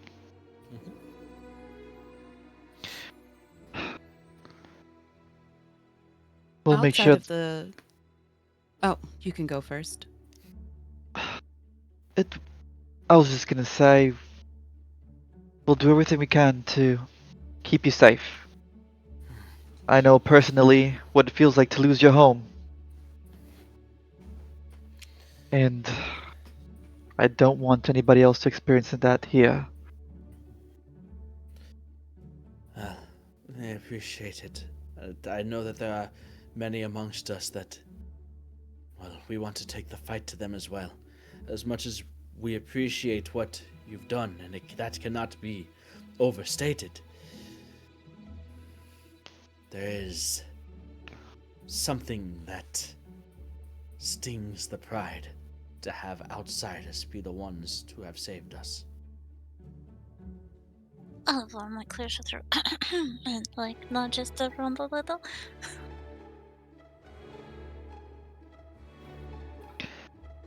I understand. Although I've lived here for 5 years, and maybe I don't consider myself an outsider anymore. Oh, I can see where you're coming from. I, I didn't. I apologize. I didn't know. It was hasty of me to speak. I'm sorry. No, no, no. It's not every day you see a half-elf live in Midchroma, or in Draconia, for that matter. Kind of sheepishly nods. Yeah. Because all that the general people would know, they obviously know who you are, what you did, and that you're part of the ones that you're part of the Air Legions that came over to help, right? You came from the Empire, so they know that much at least. As far as, your own personal backstories, they don't know that much. Probably not even that Durand came from the Empire, but came from Draconia, to the Empire, back to Draconia. Yeah. Yeah.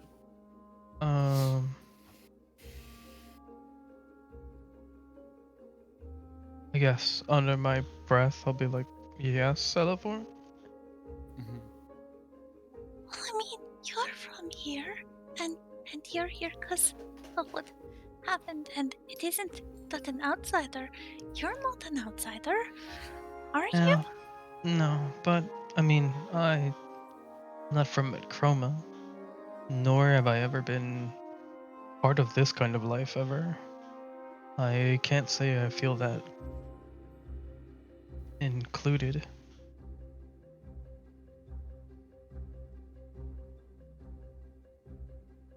And also, I mean, you were helped, but that's besides the point, I suppose, because who knows what's.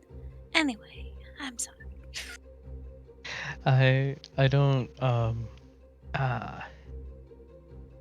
Dragonborn tend to be prideful. It's okay. It's just something that I mean you even saw in Cole's village, so I guess I'm used to it at this point. Alavorn is considering this and kind of nodding her head slowly. Yeah. Duran's basically the Amish version of Dragon. Yeah. Hmm. True.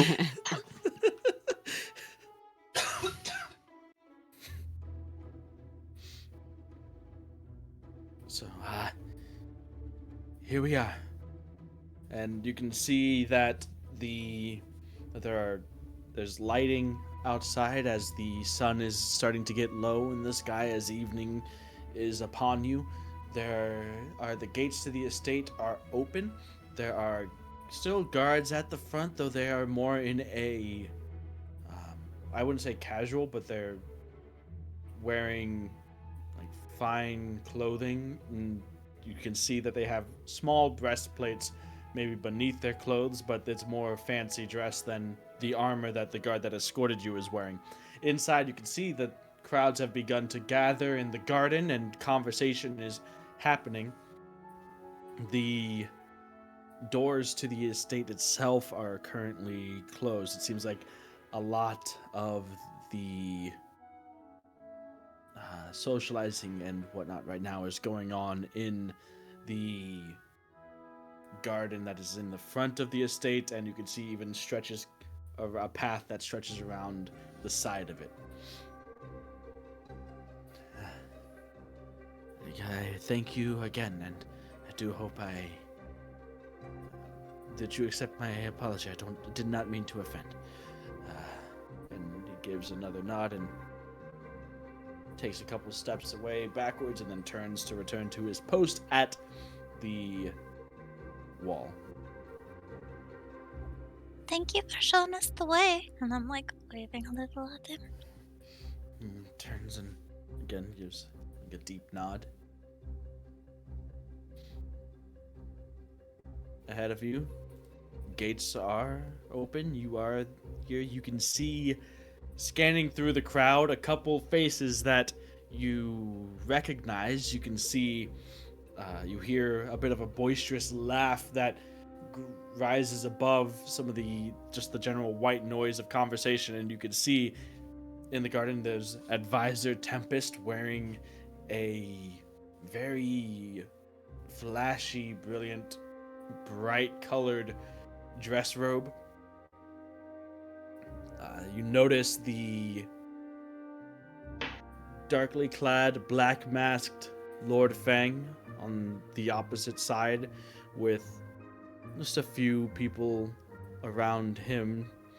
You can see that they're having conversation. The rest of them, aside from him, holding a drink. And there are maybe a fair bit more people than you would expect, as it does seem like if all of the advisors are here, then there is more than just the advisors here. You're not sure what makes up the crowd. Maybe nobles, maybe other people like Lord Fang, people that are subordinates to their respective advisors, but only one way to find out.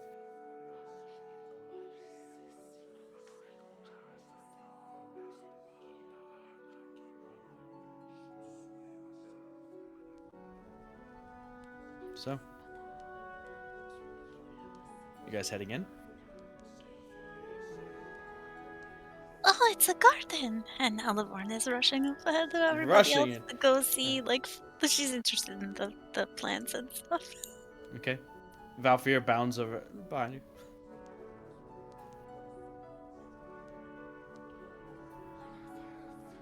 Okay.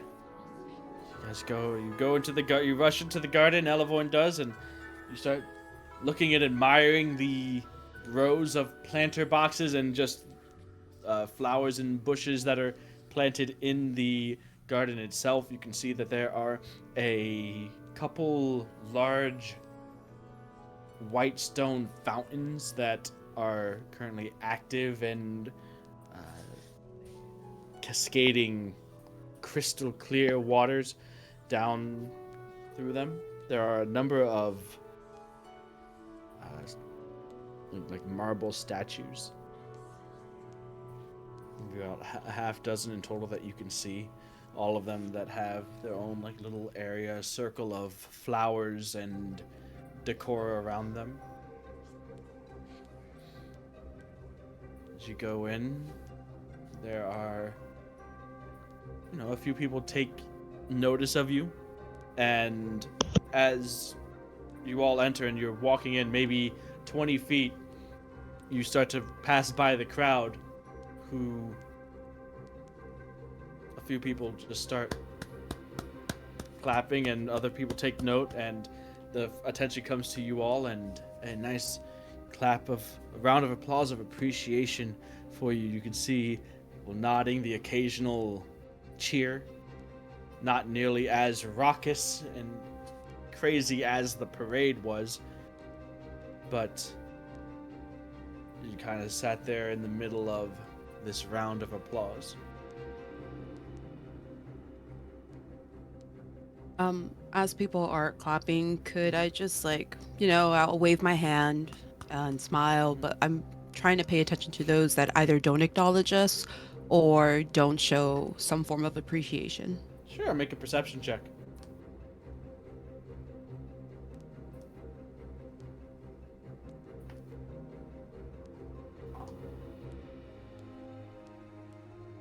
Ooh, natural 20. Okay. So you can see that everybody is clapping. There definitely seems to be some that are kind of just going along with it, just to avoid standing out, I guess, just out of necessity, it seems. Amongst them, none that you have recognized before, but you log away their faces just out of curiosity. One of them is a guard that is standing near the estate doors that have yet to open yet, just kind of sitting there.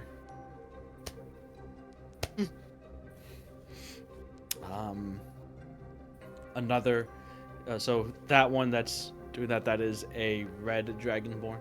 Another one is a copper dragonborn female. You can see that there's just like a little bit of a. She looks like she's very judgy. She looks like she's judging you, and it looks like you have not been like the face is one of mild like disgust, but she's still there, just clapping. And you see another few, and you're not sure if it's similar to maybe what the guard that escorted you had said. This kind of, why did outsiders have to be the ones? Why are we like that sort of like hurt pride bit, or if there's something deeper to it. You're not sure. Who knows? Maybe they're racist. Wow. Maybe. D&D racist? Couldn't be. Couldn't be. We're all custom lineage here, aren't we?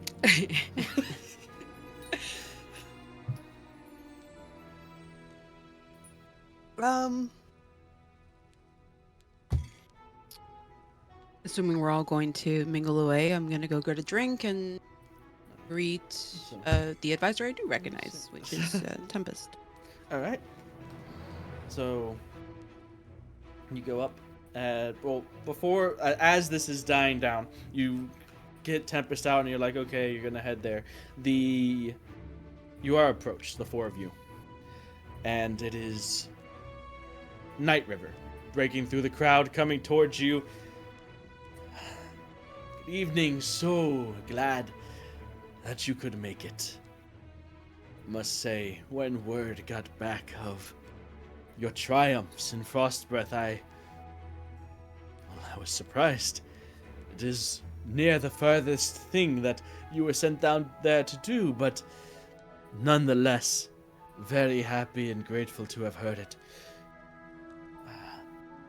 It is tradition, custom in Draconia that as the host, I will be the first to welcome you and offer you and pour a drink for you. What might I get you, please?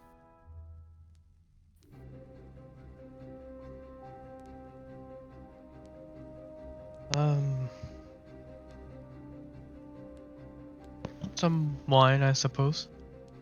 To have a fair collection. We'll start with wine, yes.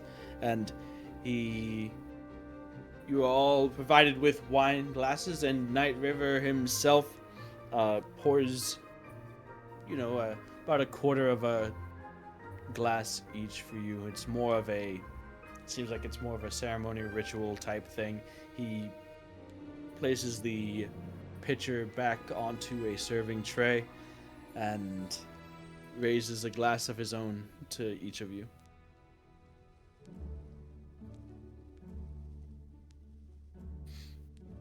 Gonna raise my glass to his. Mm-hmm. Same. It was. All right, so you guys drink. It's another small bit of clapping, not nearly as much, but Nightriver then raises the glass to the rest and of the gathering here. Tonight is a night of great celebration. But it is also a reminder, a wake-up call that our work has just begun. It's thanks to these here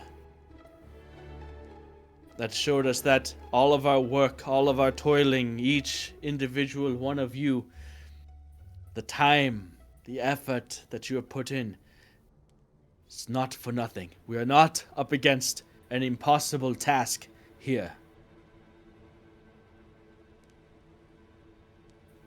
And even if it is, we have living proof that you've seen with your own eyes that the impossible is possible. Again, to you four, thank you. and do hope you enjoy your evening. And the crowds begin to go back to their conversation. The doors to the estate are opened by the guards that are standing in front of them, and Nightriver comes over to you and, in a quieter tone, I do hope you have the story of Brilligan well rehearsed. I'm sure you will be asked to recount it multiple times this evening. Try not to get too impatient with our guests here. That's quite fine. Yes. Food will be provided, drinks of all sorts. What is... Do any of you have a preference? This is more show, the wine was. I am something of a connoisseur of fine drinks myself, a hobby of mine. I have a variety in my collection. From all over Draconia and some even further. Really now? Well, you've got my attention. From where exactly? You've traveled quite a bit? Well, not so much traveled, but when before all of this, when trade to and from Draconia was open, free, bustling, we would get these far-off exotic drinks from other lands, and, well, I said it's something of a hobby of mine. So I have some from a variety of far-off lands, some even from the Alesian Empire itself. Nothing recently, obviously, but it is a good thing that drinks such as that get better with age, I suppose.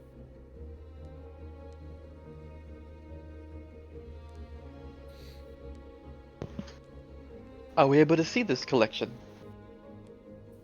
Well, I can certainly bring you up a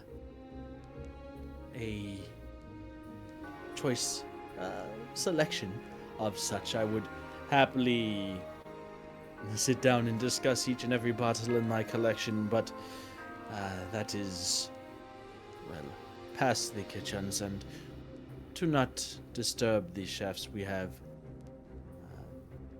roped off the kitchens to the general partygoers here.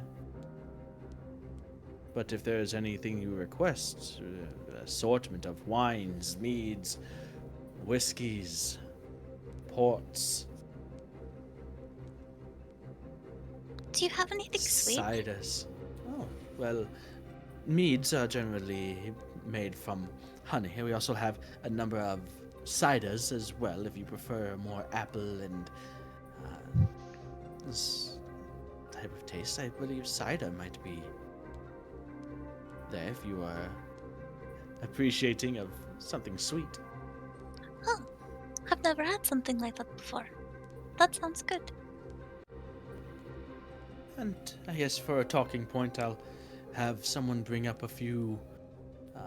Let's see what we have from Airlashire. I would love to hear if you have any information about the exact places that these drinks would come from.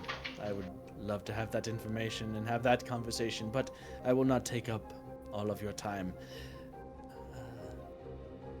There are plenty of people who would love to have but a minute of it tonight, so I will meet up with you again as the night goes on. Do enjoy yourselves, and thank you for coming. Thank you for hosting. It is wholeheartedly my pleasure.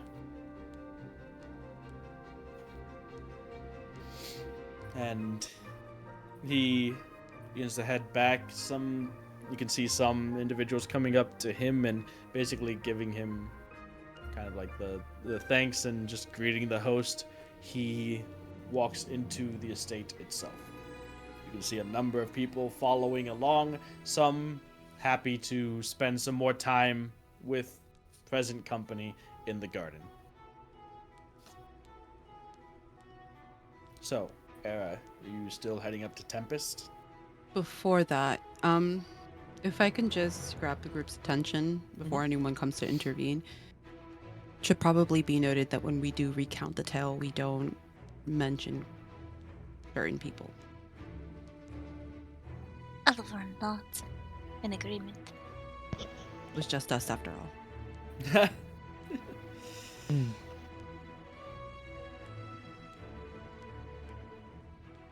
Though I would like to give them credit, but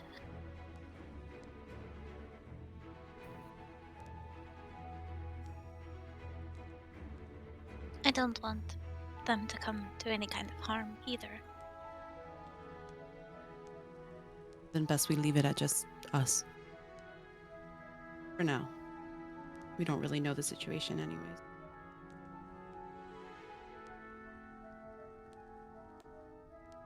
Yeah, that's probably for the best. I'll follow your lead. Okay. So, Era, you are heading to Tempest? Mm-hmm. All right. So, you go up to Advisor Tempest. You can see him. He stands out like, well, he's, like I said, wearing brilliant, vibrant purples and reds, while as everyone else is wearing slightly more muted colors. He's currently what seems to be surrounded by others of sort of his circle. You can see a variety of different dragonborn of all shades, hues, metallic colors. And yeah, he sees you as you're approaching, and that is the one I was just talking with you about. Era, please, darling, dear. Welcome, welcome, welcome, welcome. You are looking good, I must say.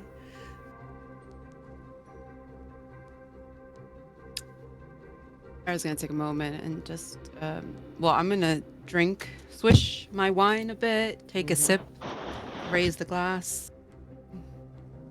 It's nice to see you here as well, and you're looking lovely and extravagant as ever. I do appreciate it, but this is nothing. So, like I said, woman of the hour, you and your friends, of course. I hope you are ready to go a horse in the throat with the questions that people are going to be coming to you with. I said, it's okay. I do believe that she can handle it. She does seem to be, well, you'll see anyway. And the others are looking to him and looking back to you. It seems like they are used to playing the listening role in this situation. I'll scan them for a moment and smile. Well, patience will be rewarded. We definitely have a lot to entail, and we hope to inspire hope to those around us. Oh, absolutely. I dare say you've already done that. But can't wait to watch and see what you do next. For now, you've more than earned your rest.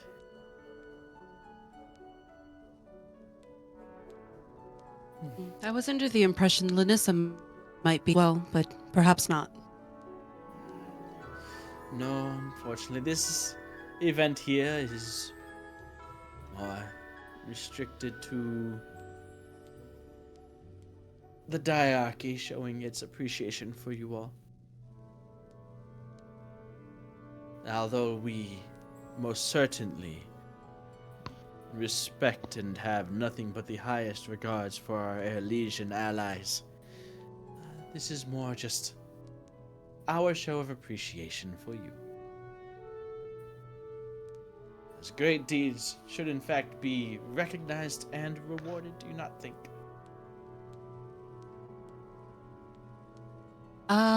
Absolutely. There's definitely more to come and more things to plan for, but for now, I intend to enjoy the festivities and hopefully have more of a conversation with you all. Get to know you better. They all nod, and there's a general swell of sort of agreement with that. Like, you know, people seem genuinely excited to converse.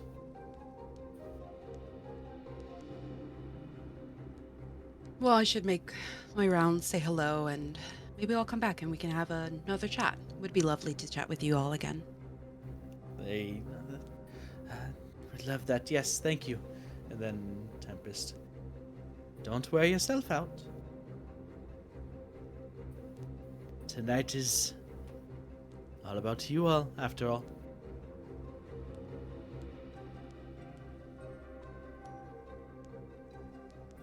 Okay. And so, with that, Era, you depart from that conversation. Astalos, Durand, Elavon, what are you guys doing?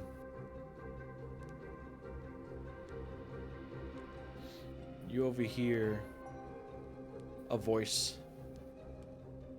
Do give my best regards to Advisor Nightriver.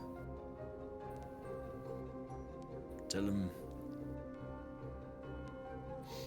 this is beautiful and the drink was delicious, and that I'll be talking with him again soon, but I unfortunately must make my departure. And a few people away, you can see Lord Feng conversing with somebody else, and then walking by, not too close to you, but making his way towards the exit.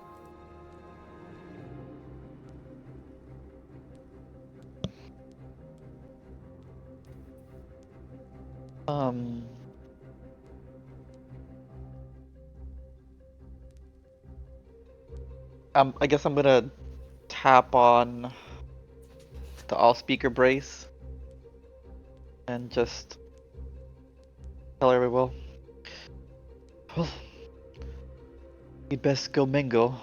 Look the pot. Maybe we find a way to get away from this garden. Maybe in 5 minutes, you accidentally spill a drink on us, Oh no. Elavon, so we have to step away. You just got those clothes. Don't worry about the clothes. Nothing more money can't buy, I guess. Oh, wow. Wow. No, indeed, we do have money. Indubitably. This is just a prop. Just to drop in the bucket. A mere pittance. A mere pittance.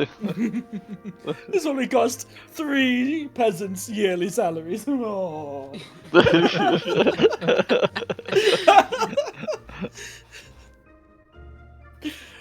To be fair, we have no idea how much this outfit costs. But we can also magically clean it, right? Technically? Yes, Tech- anything tech- is possible with magic. Prestidigitation. Yes, exactly. Yeah. With prestidigitation. My favorite spell. Yeah. Yeah. It's not hard. Prestidigitation. Prestidigitation. Yeah. Yeah, no, anybody you show D&D to, just show them that as their first spell. Prestidigitation. Will scare them away. The fact that it's like a common cantrip is just mean, I think, on their part. Presto digitization! Digivolve 2! A cantrip. Alright, so you guys are mingling in the garden? Yeah, I mean, Garden. if anybody asks Elavon about, the fight or anything, she's using prestidigitation to show like little bits of things, Alright, yes you are. like Alright, could... Rilger and This little still images, like low resolution, but fits in the palm of your hand, and Elavon's very excited and boisterous. Could you all make charisma checks for me, please? Hi. For your mingling. What'd you have to say? I've got this all planned out. Charisma checks. Yes. Just charisma. Not bad. Okay. I got a 16. Nice. Well, I got a 15. Woo. 13. All right. Just a straight charisma check. You're the best Woo! one at these. Yeah, he is. I guess. 21. 21. Yeah, hell yeah. It seems like they like the Dragonborn more than the rest of you. Yeah. That's racist. He got those shiny blue scales You're finally, yeah, the shiny blue scales. from his scalicure. His scalic. Yeah. Yes. Got him buffed and waxed. If sapphire dragons were a thing. Yeah, you are gleaming, Durand. But yeah, it's weird to be on the other side of that coin, yeah. So. I'm home. I'm home. My people. My people.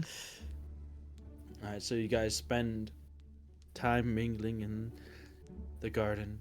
5 minutes passed, and Astalos, Era, and Elavon, you guys can meet up. You can see Durand is currently ensnared in conversation at the moment.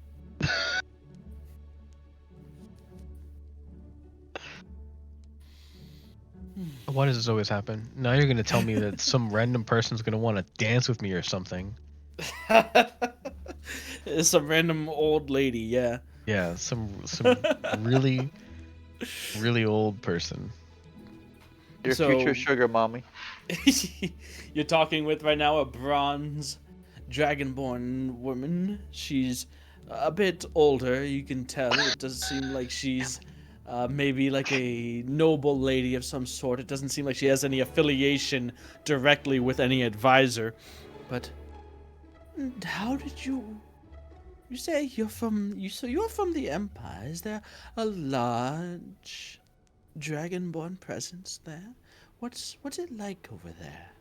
We've heard stories, but I've never been. Well, I wasn't born and raised there, to be fair, but I have spent the last couple of years there. Oh, that's all. Where are you from then? Well, from not from here, but from here, from Draconia, anyways. Just Oh, a bit far off from here specifically. why is this the first we're hearing about this? We swore that you were from the Empire. That's what everyone says. Well, yeah, but I mean that's circumstances given. I ended up on that land, and it's become a bit of a home for me. So I guess that's kind of where it all stems from. And not to say that I haven't forgotten. Of course, I'll never forget the time I spent in Draconia. It's still my first home. But yeah, it's important over there too. That much can change in just a couple years. Certainly much has changed in the past 2 years here. I mean, he left probably not long after or just before all of the stuff around here started going south. That seems to be fortunate timing for you then. Regardless, we are certainly glad you made it back. A bit glad to be back, yeah. So, conversation continues. Dadan, as it's going on, you can see walking towards you towards the estate are Elavorn, Era, Astalos. You can see this over the shoulders of the other people that are currently speaking with you. If you'll excuse me just a moment, I gotta get back to my friends for a second. Sure. And they turn and talk with each other. The 5, 6 people that were surrounding you, you kind of make your way through and back towards the others.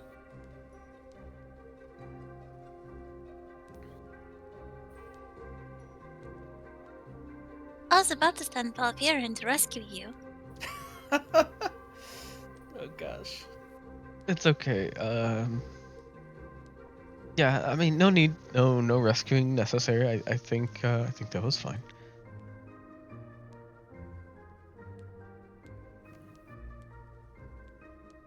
So, standing now in the shadow of this 2-story estate, it's large, only 2 stories, but the square footage seems pretty huge. The intricacies and design of the doorway and the archway, the area around the windows and the awning itself, it's all very nicely made. A beautiful mix of wood, stone, and even some like metal bits for like trimmings and what's the word? It's kind of like designs, I guess. Like adornments. Yeah.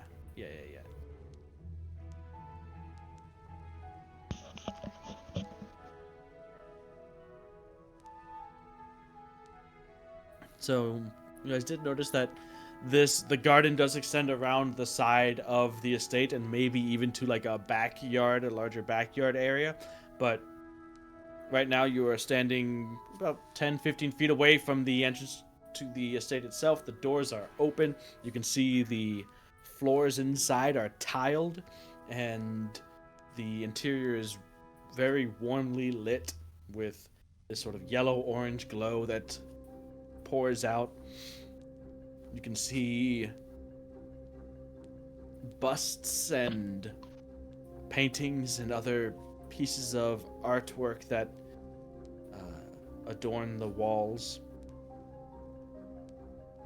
just from outside looking in. There's a lot that you can't see in there. Maybe we should move inside to have a better look at everything. Admire the place.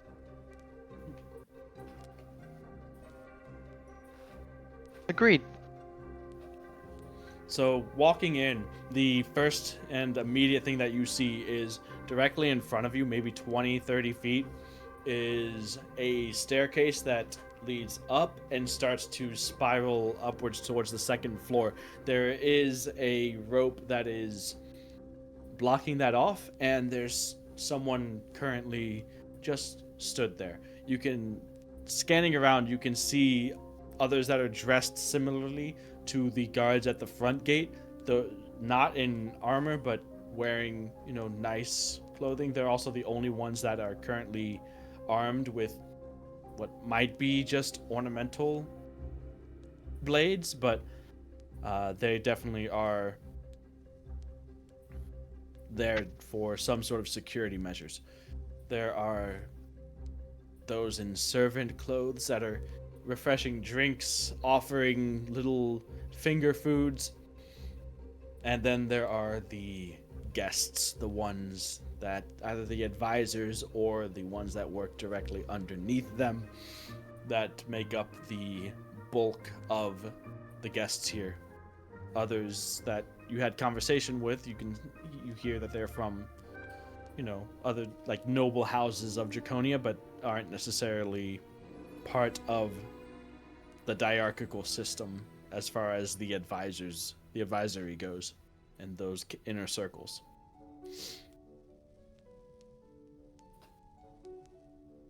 Walking around for a little while, a few drinks, a few bits of food, and a few little conversations, you get the general lay of the ground floor. there's a doorway that leads behind the stairway that leads to another room, and then towards the back porch that you can see there is more of a garden area back there that people are currently in. There is a sitting room with a fireplace. There's a dining area that is currently being used as basically an extension of the sitting room. And there's also the doors to the kitchens that are currently also like blocked and roped off. You can see servants coming in, raising the rope with empty trays, going through the kitchens and coming back out with full trays to continue to supply the party goers with food and beverage. But from what you could see in like the next 10-15 minutes, maybe up to 20-30 minutes of your time here, the stairs leading to the second floor seem to be out of bounds, and the kitchen area as well. Otherwise, seems pretty open and free to roam.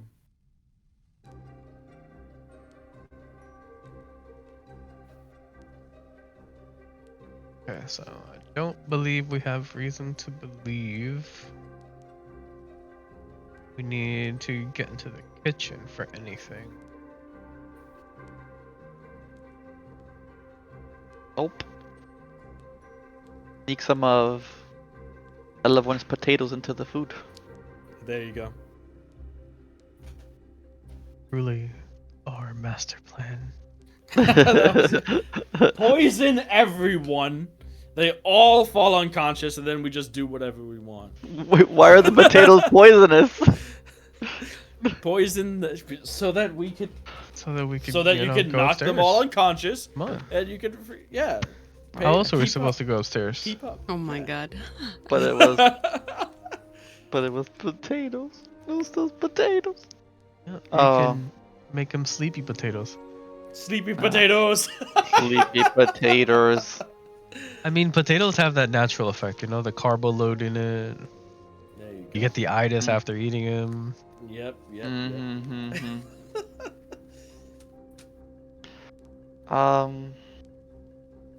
So we gotta try to get upstairs, huh? Sneak upstairs. Yeah, staff clothes. If we wanted to get into the kitchen, it sounds easy. I mean, come on. All you gotta do is just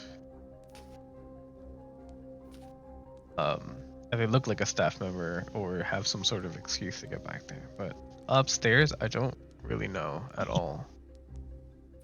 Stairs is rougher. Other than, you know, the obvious, just go invisible.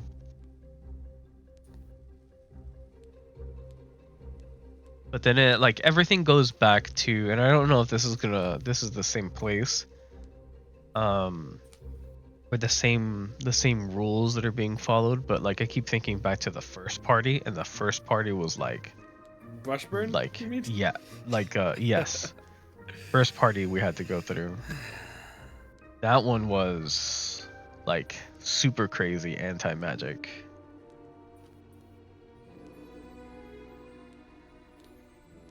I'm gonna make my way towards the food, Uh-huh. and I'm gonna eat different. Yep, just eat all kinds of different things. Sounds good. So the dining area, like it says, like an extension of the sitting room, but there is, you know, a large table with a nice cloth draped over it and many different platters of various kinds of foods, breads, fruits, cheeses, meats, pastries. As I'm stuffing my face, I'd like to go up to a staff member. Mm-hmm. Everything here is so delicious. Is there anyone I can thank personally for this meal? Because it's been so long ever since we fought the dragon, and I feel like it's a dream, and this is so delicious. Might I be able to thank the head chef for preparing such a delicious meal? Oh, you want to speak with him personally? I'm sure he would be absolutely delighted. I believe he's currently working on the main courses for the dinners, but moment he can spare some time, I'll say that you wish to thank him personally. Let me go and talk to him right now. I don't wish to. Oh, well, I wouldn't presume. want to intrude or interrupt. Would it be all right if maybe you can escort me to the back and I can just thank him personally, very quick, and it won't interrupt him or I won't take up too much of their time. It's just so good. Oh my God, this is amazing. Have you tried this? I'll hold it up. Do you want some?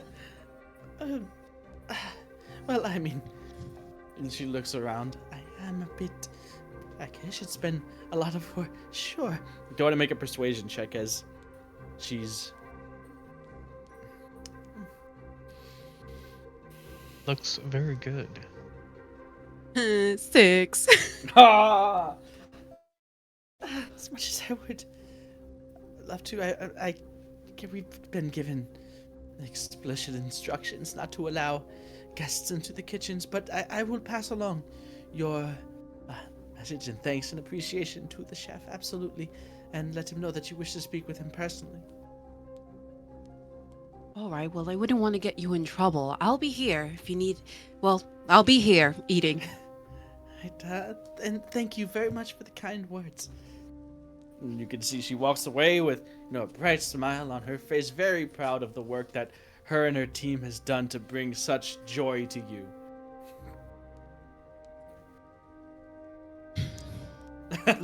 We'll be like, It all sucks.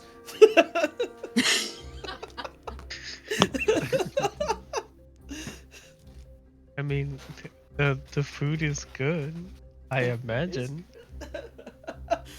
Yeah, but she doesn't like ethnic food, so. Wow. Really is what? racist. It's not spicy enough, It's not spicy enough for the devil in her. True.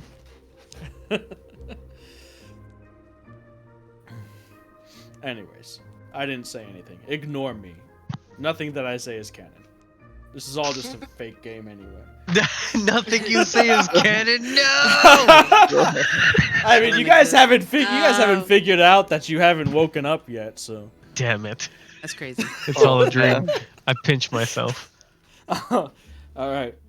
So, you wake up, Durand.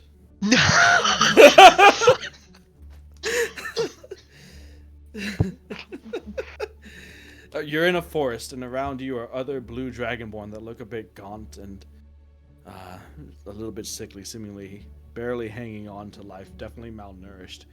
And you look at your own hands, and they start to show a resemblance to that. How long have you been asleep? How long have... No. All right, continue, please.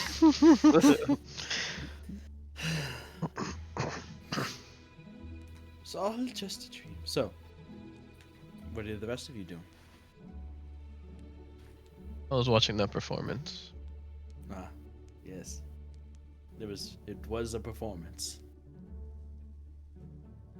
I almost believed it. Why couldn't it be true as well? The How do you know it sighing was at the just a end. performance? Oh, the sigh at the end. Yeah, I guess that would do it.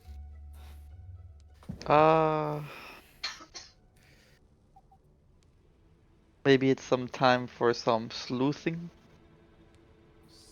Sleuthing, you say? Sleuthing. Isn't like a sleuth like something that... Did I get that No, wrong? that's a I thought sleuth. no, that's like Yeah, it's not a sleuth. investigation. Like like Let's see. searching. Careful investigation into a crime or mystery. I mean, yeah, Sleuthing. Yeah. that's not wrong. Yeah. It's But- definitely a mystery, maybe a crime, who knows? Exactly. Innocent until proven guilty does not exist in this universe. So, you guys are like convening or what are you doing? As you guys are as Era's coming back. Okay, Era's eating. The rest of you are standing around and kind of looking around trying to spot potential ways forward when walking up to you. Ah, there you are. Sorry it took me a while, but if you had time for that drink and conversation, I would love to have it. And you see Nightriver coming up, and there's a couple servants behind him, each bringing couple bottles each of this alcohol. Okay. This alcohol. Well, How menacing. various alcohol. What are you talking about? Why does everything have to be bad? I'm just trying to have a nice party with my friends. So, what are you? It's the music. I feel like we're under attack. Okay. All right. So, Everybody says you sounds like guys- a veiled threat to me. I'm like, what does that mean? he takes you to the sitting room, where on the table he places each of these placed before you are these 4 alcoholic beverages. You can see all of them are in 3 of them are in very nice like crystalline glasses, and one of them seems like a very like sort of dusty glass. It says a few of these are my personal favorites. They're from the northern reaches of Draconia, and although a couple of these, what I could dig up, were what I had purchased from trade with Erleshire. He points to one, the very nice crystalline glass. This here is a whiskey from around your capital, I believe. And I do apologize for this other one. It is a bit more obscure.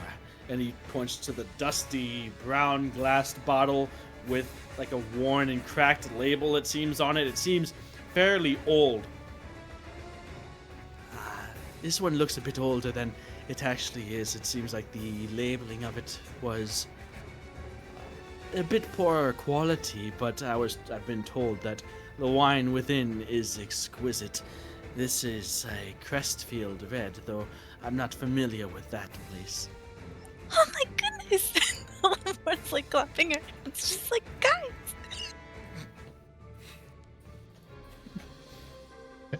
Quite a challenge to overcome, yes. Oh. Yes, we actually are very familiar with Crestfield. Really? And he like leans in. You can see he's very interested in his drinks and the history thereon. You can see he's quite the hobbyist when it comes to his alcohol. When did you get that? That could be Derek's. Oh my goodness. I believe this one has been a particular one in my collection for, I want to say, well, it would be near since the merger, since the peace. So near 20 years now. Maybe not quite Derek's.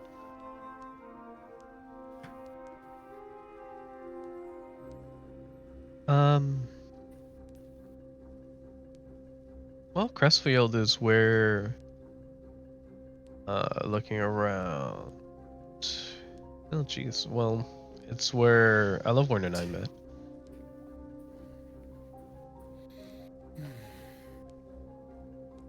They grow a lot of stuff there. Most of the, well, I don't know about most, but a lot of the produce that goes to the bigger cities and stuff is grown in Crestfield. A lot of fruits and things. Actually, the tavern there is called the Grapevine. That's crazy. So it is like a vineyard, a little sort of small place. From my knowledge and my experience, most of those smaller vineyards is where you will find the best wines. Once you start to get into the larger operations, you just don't have the same care and touch put into each bottle. Well,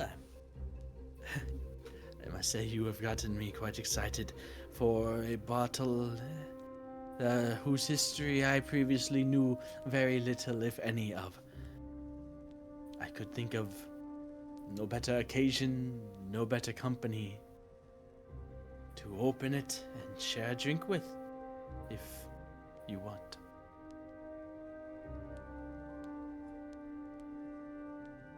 You see the Crestfield Red is still sealed, unopened, would seem. Cork still there, wrapped with a bit of wax. Is it just us? At the moment, yeah, it's the four of you. It's Nightriver, and it's the pair of servants that were carrying the bottles, but they've since departed. You can see Okay. that there are others that are standing like a little bit back, but kind of like lurking, hanging around, drinking their own stuff and engaging in their own conversation, but every now and again looking over towards the host and the heroes. Just out of, curiosity and general gossip, I guess.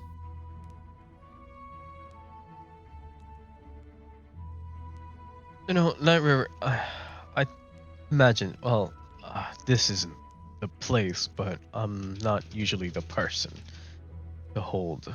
And since it's just us here, I'm a bit curious. Like, yes, the current issue has been taken care of, but I really have to know, what are the steps upcoming for what's going to happen next? Is any thought being placed on this? I'm trying to be as not specific as possible, I guess. Okay.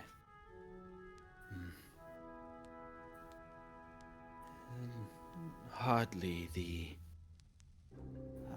place, but I do understand and appreciate the seriousness with which you hold our situation. So I'm sure after this, in the coming days, we will be discussing more in detail with our intents to you. But for now, you absolutely do deserve answers. We've been looking still towards Frost Breath as a means to get to the wing.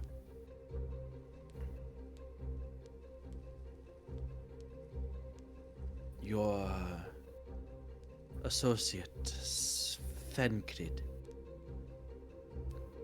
has offered to lead that expedition there and has informed us as to the condition of the bridge and what might be needed to repair it. He is familiar with the path and has, as I said, offered to lead a group of our forces to it and oversee the repairs of that bridge, or at least be a part of that expedition. With Brilligan gone, that should be fairly safe, but at the same time, if movements of our troops are being monitored, we don't want to put them all in one place. So simultaneously, we will look towards making a crossing in the middle of our continent as well as in the north. And we'll coordinate these so that ideally all, but if anything, at least one, we will open up a way to move onto Wing and confront the children away from our home and on their territory. That's much more favorable.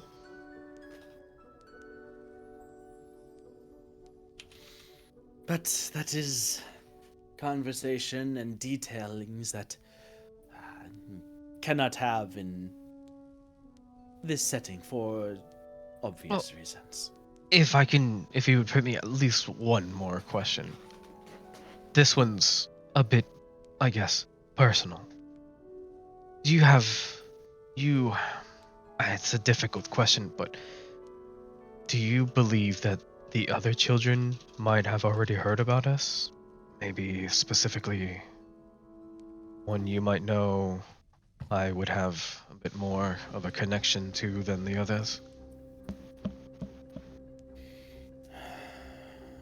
Whether they know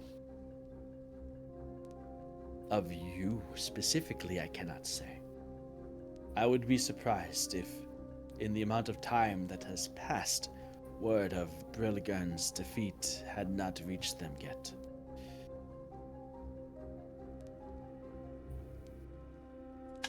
If they are working as closely together as it seems that they have been since the attacks began, I would expect them to be in pretty close communication with one another. So I would be very surprised if the other children have not already heard of Brilligan's defeat. Whether or not they know how it came about is a separate question that I cannot be sure of. I see. Yeah, of course. Though, were I to be in their position, I think that figuring out how one such as Brilligan could suddenly be felled, seemingly out of nowhere, certainly as it was from their perspective, and looking into who or what caused it. So I feel like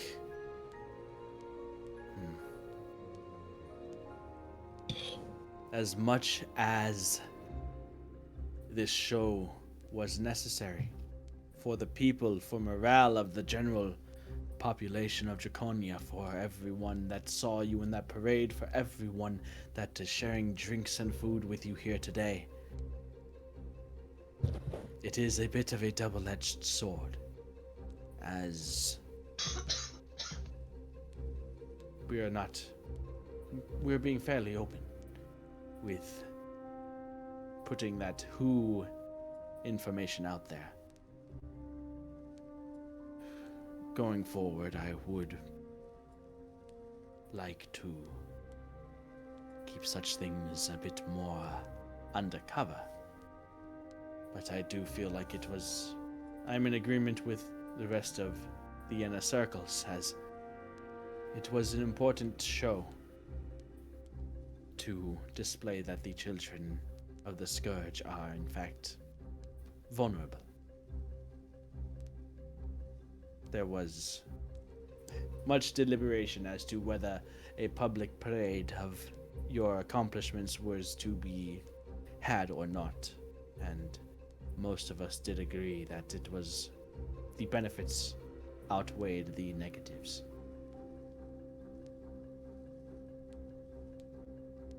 Okay. No, that's good. Well, now swallow that tough pill. We can probably crack this one open to wash it down with. Absolutely. And he goes and pops the cork of the Crestfield Red, pours the wine into the glasses for each of you, and, well, Drand and Elevorn, you're just immediately hit with the smell of Crestfield. The constant, the permeation of the scent of Crestfield was always that one of the winery and the vineyard in the distance, the fermentation of that wine as the grapes were crushed into the juices. But yeah, it's Crestfield. It's got the smell of Crestfield. It's got the scent, the taste of Crestfield. Though I'm not sure if Elevorn ever partook. I think that Duran definitely had. Yeah. Yeah.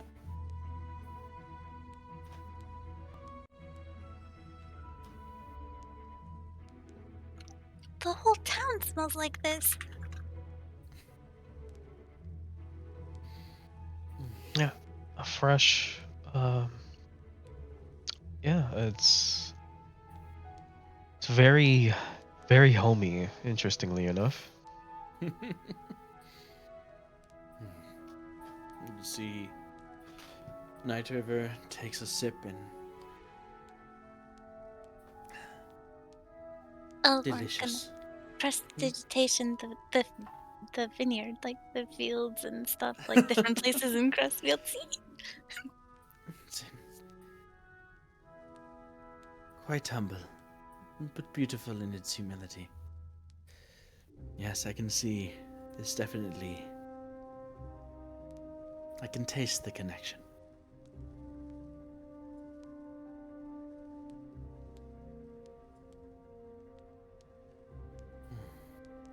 Well, I do appreciate the history, always keen to learn more on, well, where my collection comes from. So I do thank you for that. And we will talk soon more in depth about what is to come. But I have already twice now taken up time of yours that should be shared freely with the other guests here, so I will not be intruding upon your time any further. I will be around if there's anything that you wish to ask of me, but if not, then again, thank you and enjoy your evening. Wait. Hmm? I'm gonna look to to my, to Astalos and Durand and Aaron. Be like, I just want to ask him.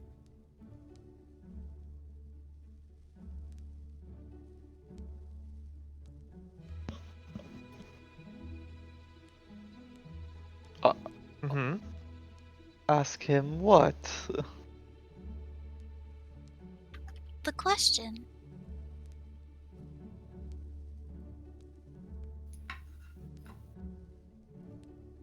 Well,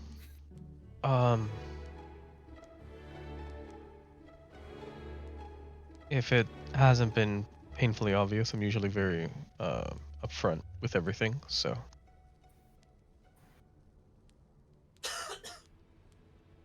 I wouldn't be opposed to just asking.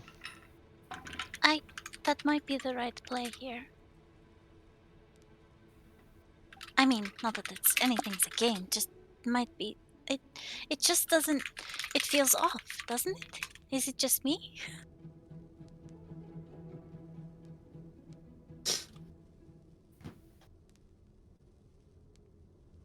It could be a bit of what's the word? Could be a bias. So I don't want to.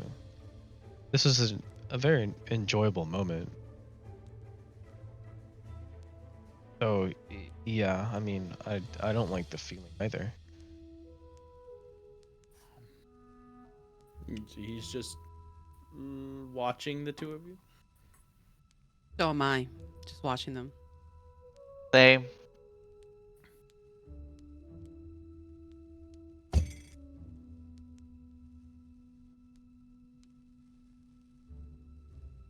I just don't. I think it maybe the wrong idea was had.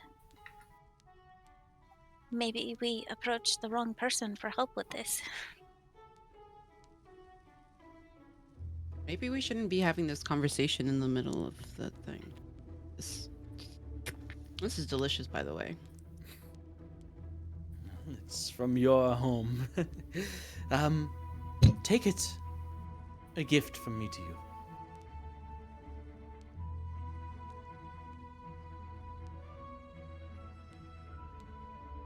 How very kind of you. Thank you. You're quite a gracious host.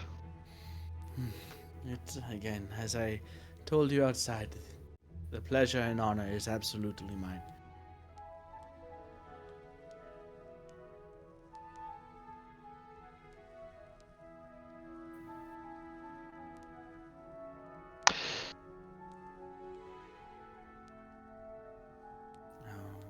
Was there a question you were meant to ask me? Yes, where's the restroom? He gives you directions to the closest place to relieve yourself. I did have a request of my own as well, but I was wondering if maybe you can escort me for a moment.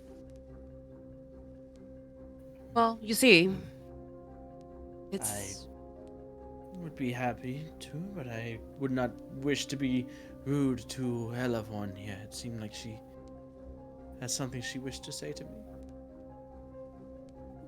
It's fine. It wouldn't be rude at all. Alright, very well. If you recall it or feel like you need to talk or wish to, you can just find me. It is a night in your honor after all. I will find the time. Era, where exactly is it that you were needing an escort to? And he stands and walks at your side. So what do you say? Era's gonna smile. Well, the food is really delicious, and I know it's kind of off limits, but I was wondering if I could personally pay my thanks and respect to the chef. I don't know if it's been a long time since I had really delicious food, but I know it's a bit Absolutely. off. That is all? Oh. Absolutely no issues at all. Follow me. And Well, yeah. And so Era and Nightriver head off, leaving Durand and Elevorn. Guess in Astalos. I don't know if you left for the bathroom Astalos. I was going to, yeah. So I wanted to go into the bathroom Mm-hmm. and then like check if anybody was in there and then cast invisibility on myself and just walk out. So go into the bathroom first, and Yeah. then check if someone's in the bathroom. Yeah, that's what I mean. Yeah. What did I say? No, you said go into the bathroom and then check if anyone's in there. That seems like the wrong order to do things in. I'm just. Go into the. But you Yep, have someone's to go. in here. I don't think it's like a public bathroom with like Oh, stalls and okay. stuff, you know? Right. No, Yeah, it's not like, no, this okay. isn't a middle school think that's, bathroom here. like- isn't it? Well, A misunderstanding that's happening. Yeah, no, it's a personal estate. You don't have like multi-person bathrooms in your home, do you? That's weird. oh, I've never had an estate before. I don't know what they have. Okay. Yeah, it's a beautiful home with a truck stop bathroom. That's yeah.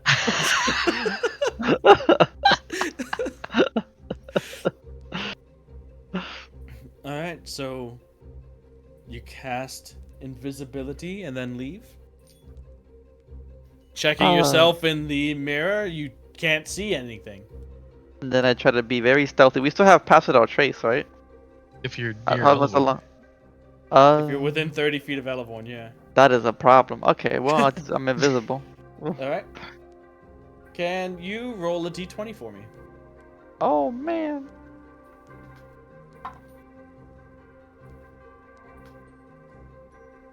That's an 8. Whee! All right. So, you cast invisibility on yourself. What are you doing? I was just gonna walk out towards and then try to tell the party, I'm That- invisible. that maybe now it might be the good time to try to see if I could sneak upstairs invisibly. Okay. So, you go and you open the door and are face to face with a silver dragonborn man who the door just opened in front of him.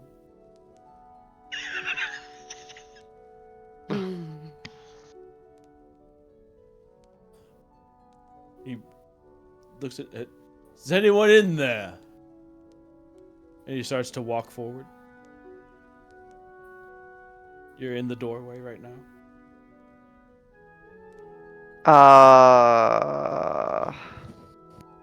So how does the door open? Does it open It- outwards or inwards? It opens inwards, so you would have pulled the door to open it. So the door just from his perspective, the door just swung open.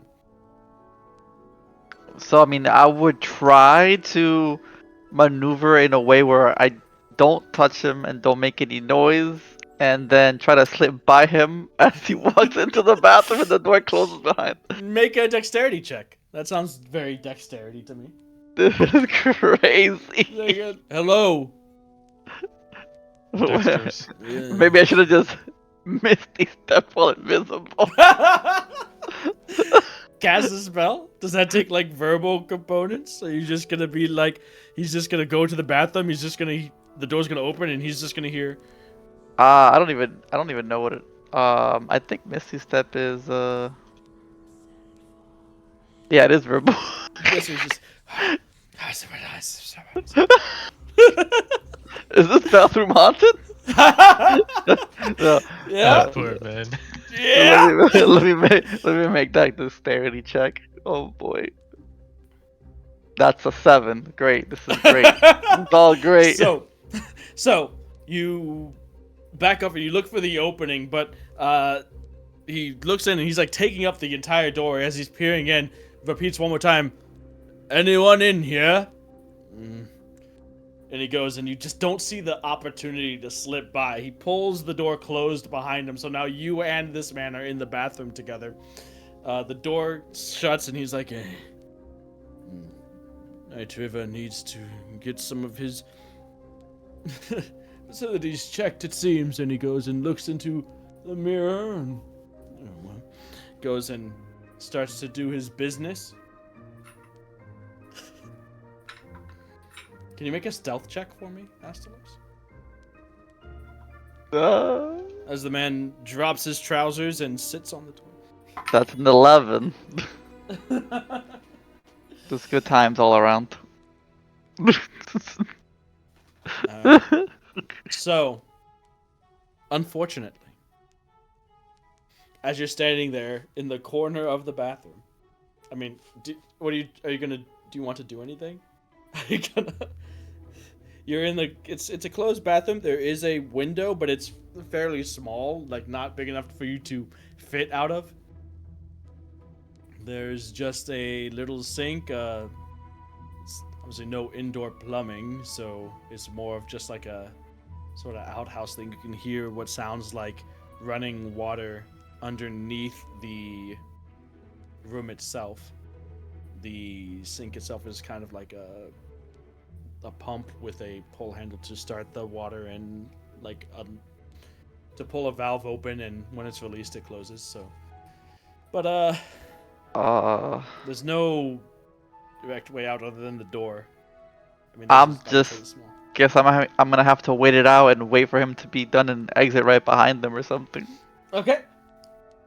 That opportunity comes quicker than you might have thought, as he is going about his business, and it is a little bit, as the room gets a little bit smelly, let's say.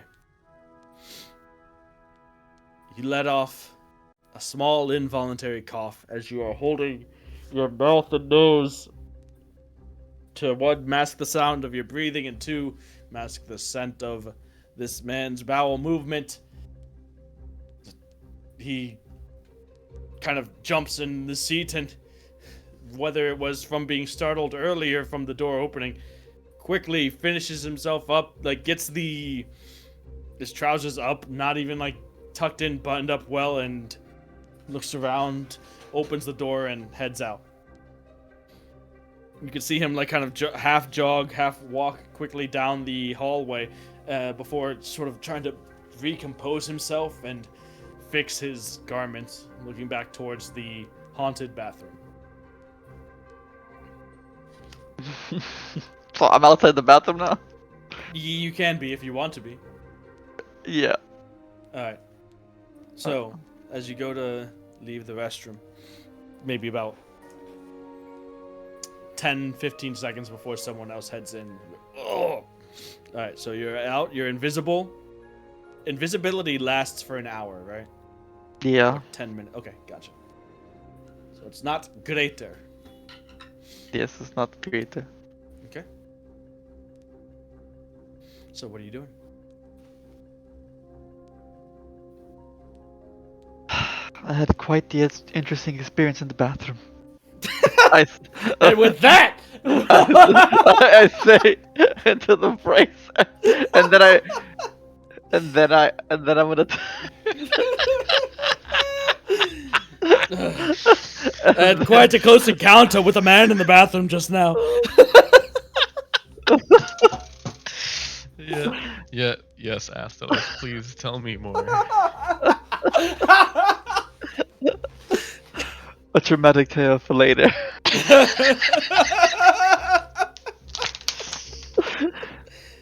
But now on. But now I'm gonna make my way upstairs.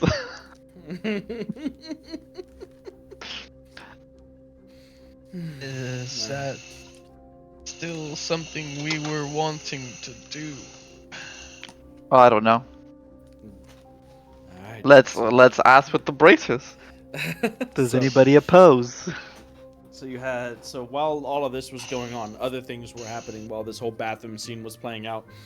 Elavorn and Durand, you are there with the 2 glasses of Crestfield wine that have been poured to you, as well as the bottle that had been left behind by Advisor Nightriver as a gift to you guys. Nightriver and Era walked towards the kitchens, where he opens the doors of the kitchens for you. You can hear the hustle bustle clanging of pots, the smell of cooking food, and the sizzling of meats and steaming and sweating of vegetables. It's just a whole lot of different smells, flavors that are coming from this kitchen, this team of maybe 18 to 20 individual chefs that are working on the meal for the evening. You walk in and it is, loud, the clanging of pans, and Nightriver goes up. Air to you. Might I bother you for a minute? And say, oh, absolutely, boss. What can I do for you? This here is Era.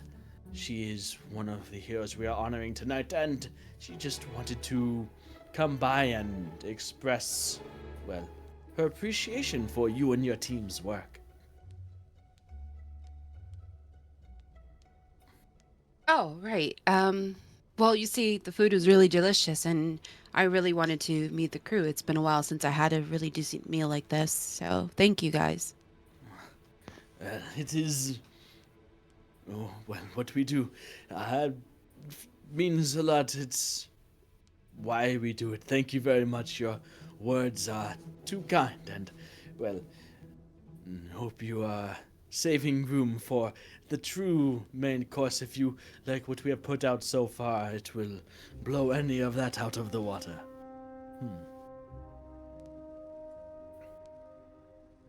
Knowing that you are all making this effort, then I will be sure to leave some room for it. And you can see the smile, the grinning on his face. He seems like it's taking some effort to push down the beaming of pride and happiness that he seems to be feeling, especially to be visited by both Nightriver and one of the heroes that they're all here to work for tonight. But he goes almost immediately back as he notices something wrong with the preparation, and he shouts across the kitchen at one of his sous chefs to fix the mistake. A bit crass at times, but it is why he is the head chef. Let's get out of their way, shall we? Can you make a perception check, Era?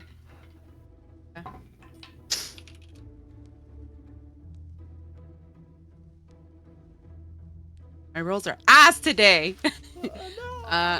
8. 8! Alright.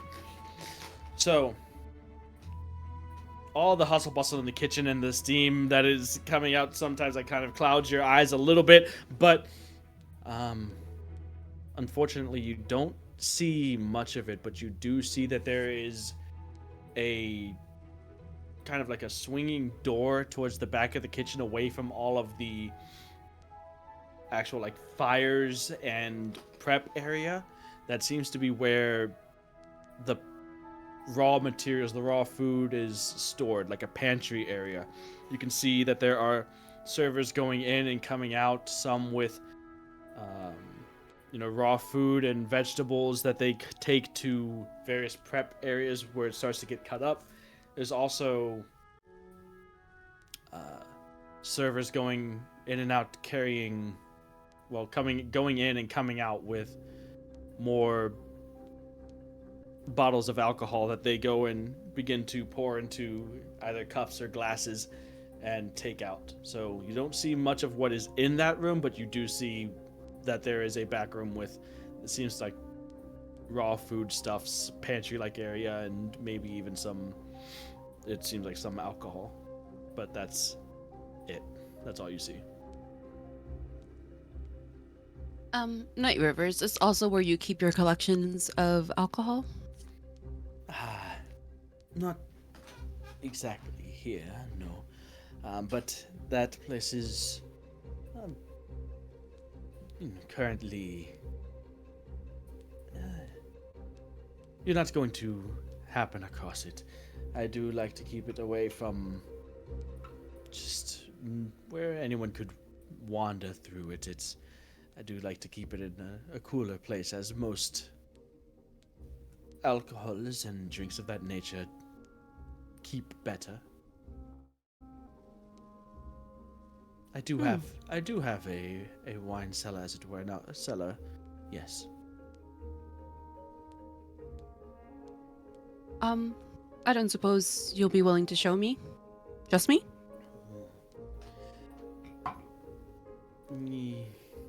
Make a persuasion check.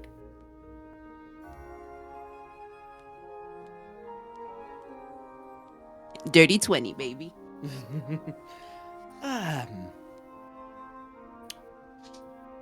Perhaps in some time. Optics are something that, unfortunately, is a part of the game. I feel like it would be more of a better show if I were to give a tour to each of you, not just a single individual. Don't want rumors beginning to spread.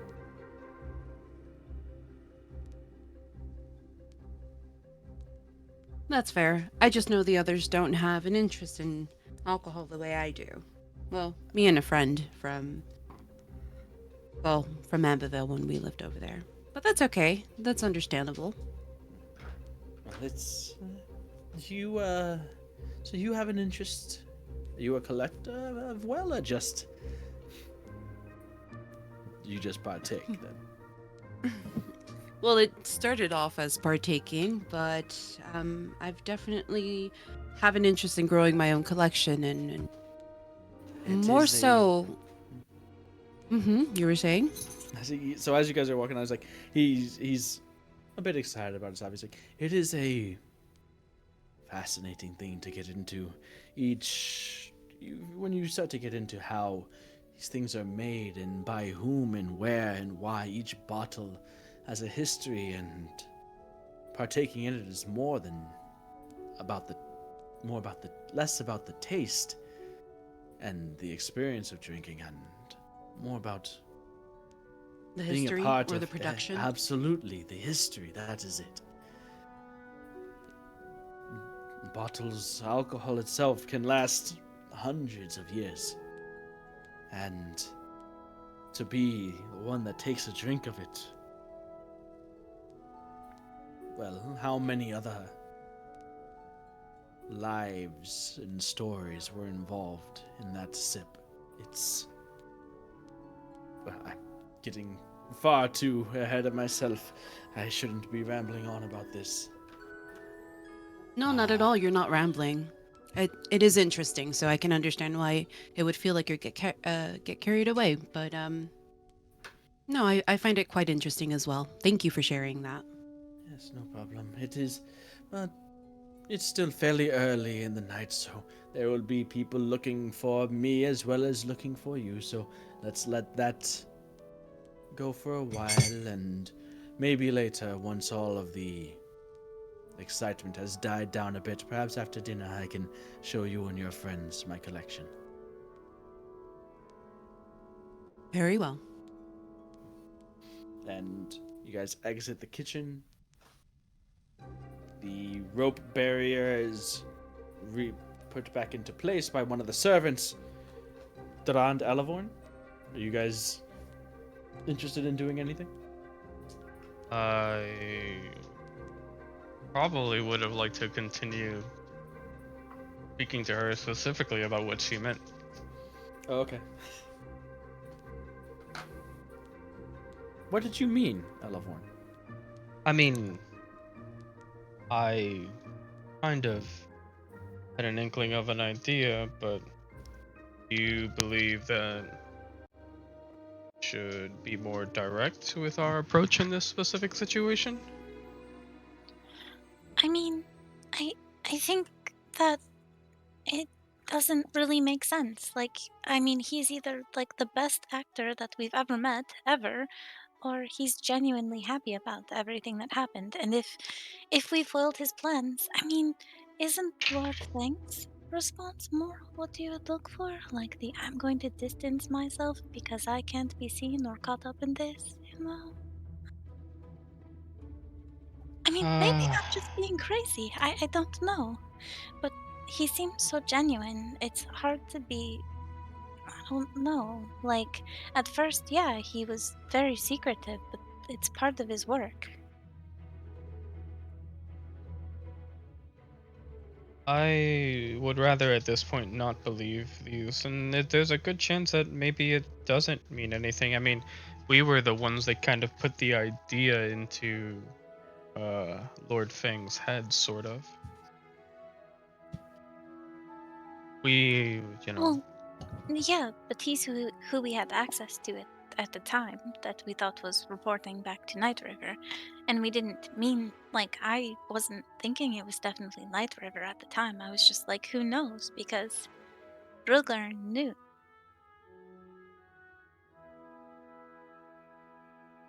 but then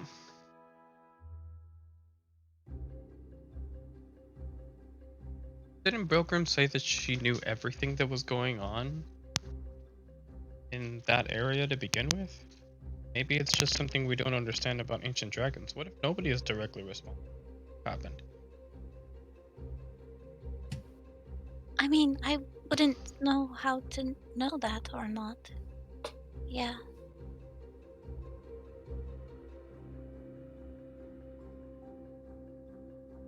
I mean, it felt like she was, like, she seemed to be looking for us, right? Or she knew about us, so. And. And she knew about Sidna, but I mean, so they must communicate. Maybe it was something to do with Sidna? Well, that thing in the back of the layer, wouldn't she have been able to communicate with um dragon? Nostrogar. Yes, Nostrogar. And then he could have put her on about us in general? So, maybe it's us. Maybe we're how they know about us.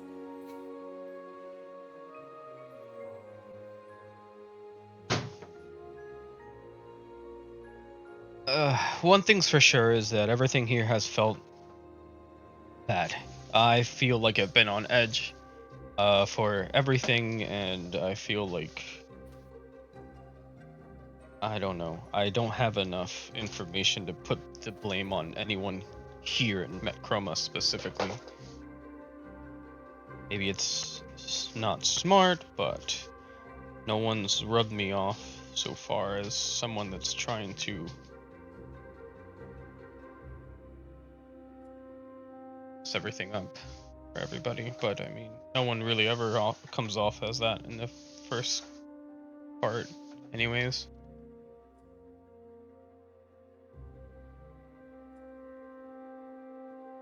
Yeah, I mean, we've dealt with people who are working against us that were working for us, but not before, and maybe we've just got it wrong. I have it. I'm not sure. I don't know how things work here. I mean, I don't really know how things work back in the Empire either, if I'm honest. But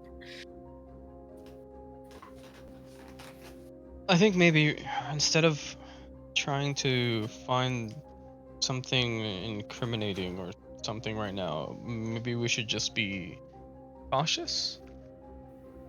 what we know about everyone that we not overly cautious, but we know what we know, and the people that we know now also know that, and be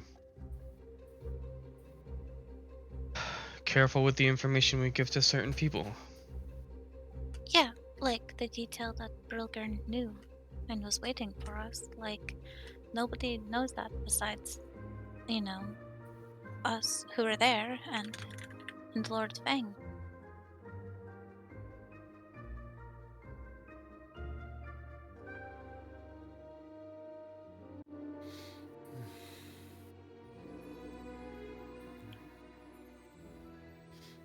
At any rate, I feel like we should probably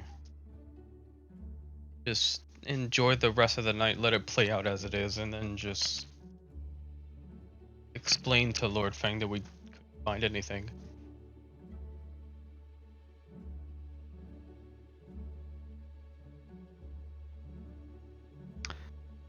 Are they talking amongst each other, or are you speaking Amongst that into? each other. Yeah. Just amongst each other. So Okay. are you still trying to go upstairs, Astalos?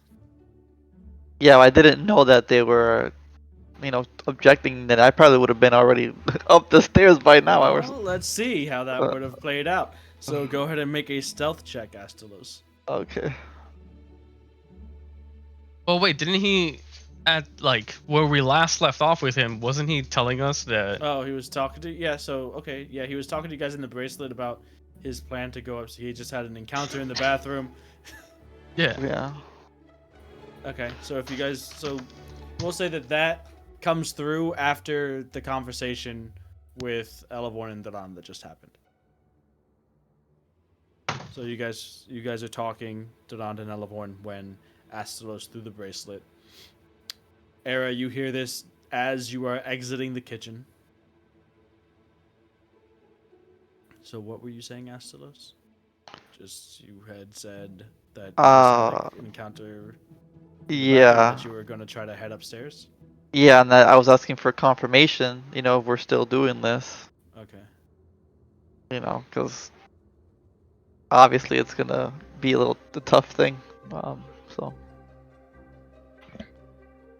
that's pretty much it. I'm asking for confirmation from if everybody else in the party wants to move forward. So this is like Astalos is like, I'm ready to go. Just give me the go. Mm-hmm. Go or no, pull the trigger or not. So that's what you guys hear.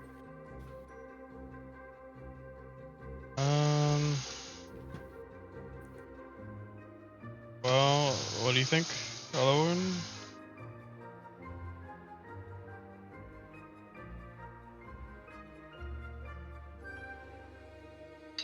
I think you know more about Dragonborn and what that doesn't matter. I mean, I don't know who to trust. I trust you. I trust Era. I trust Astalos and Svenkrid. And obviously the people we came with and rode the boat on. But I don't know people here, so it is uneasy. And maybe we could go offer the guard standing by the stairs some food.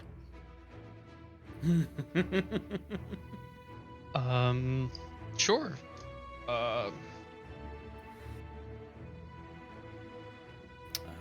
So you go, you get some food, some nice little finger foods, and you on a little plate, and you start to walk up towards the guard. Astalos, you can see Elevorn and Daran approaching them and beginning to strike up a conversation and offer the guard some food.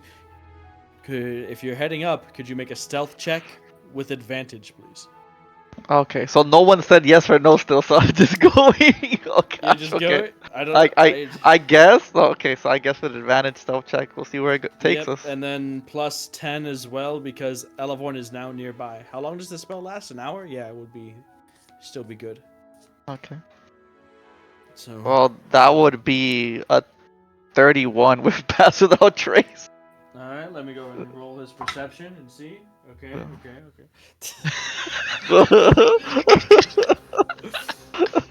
Well, he does This have a guy's plus an 27, expert. so Yeah. He does have a plus 27. He's an expert at perception. He's got expertise. Why do you think he's in the position he is now? Exactly. Truly a master of his role.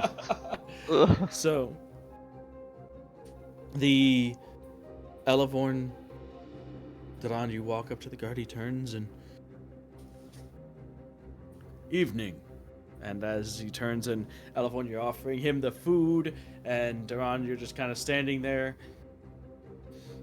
Duran, you notice the carpet that is draped down the staircase. You can see the just slight marks of footfalls heading up it. Imperceptible to pretty much anyone unless they're specifically looking for it, which you were.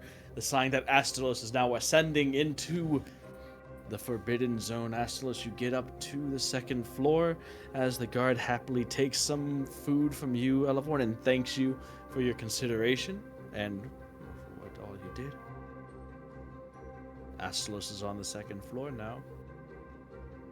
Astalos, as you get up and walk up the spiral stairs, you can see the hall that you get up to is very dimly lit, not nearly as lit up as the floor below, as candles are lit only sparingly, as it obviously was not meant to be a place where people are, and people there are not here. You can see that there are a number of rooms. About the hallway contains about 4 of them. All of the doors currently are closed. And as you begin to make your way down the hallway, you let everyone know on the bracelet, I'm upstairs. Figure out what you figure out next time.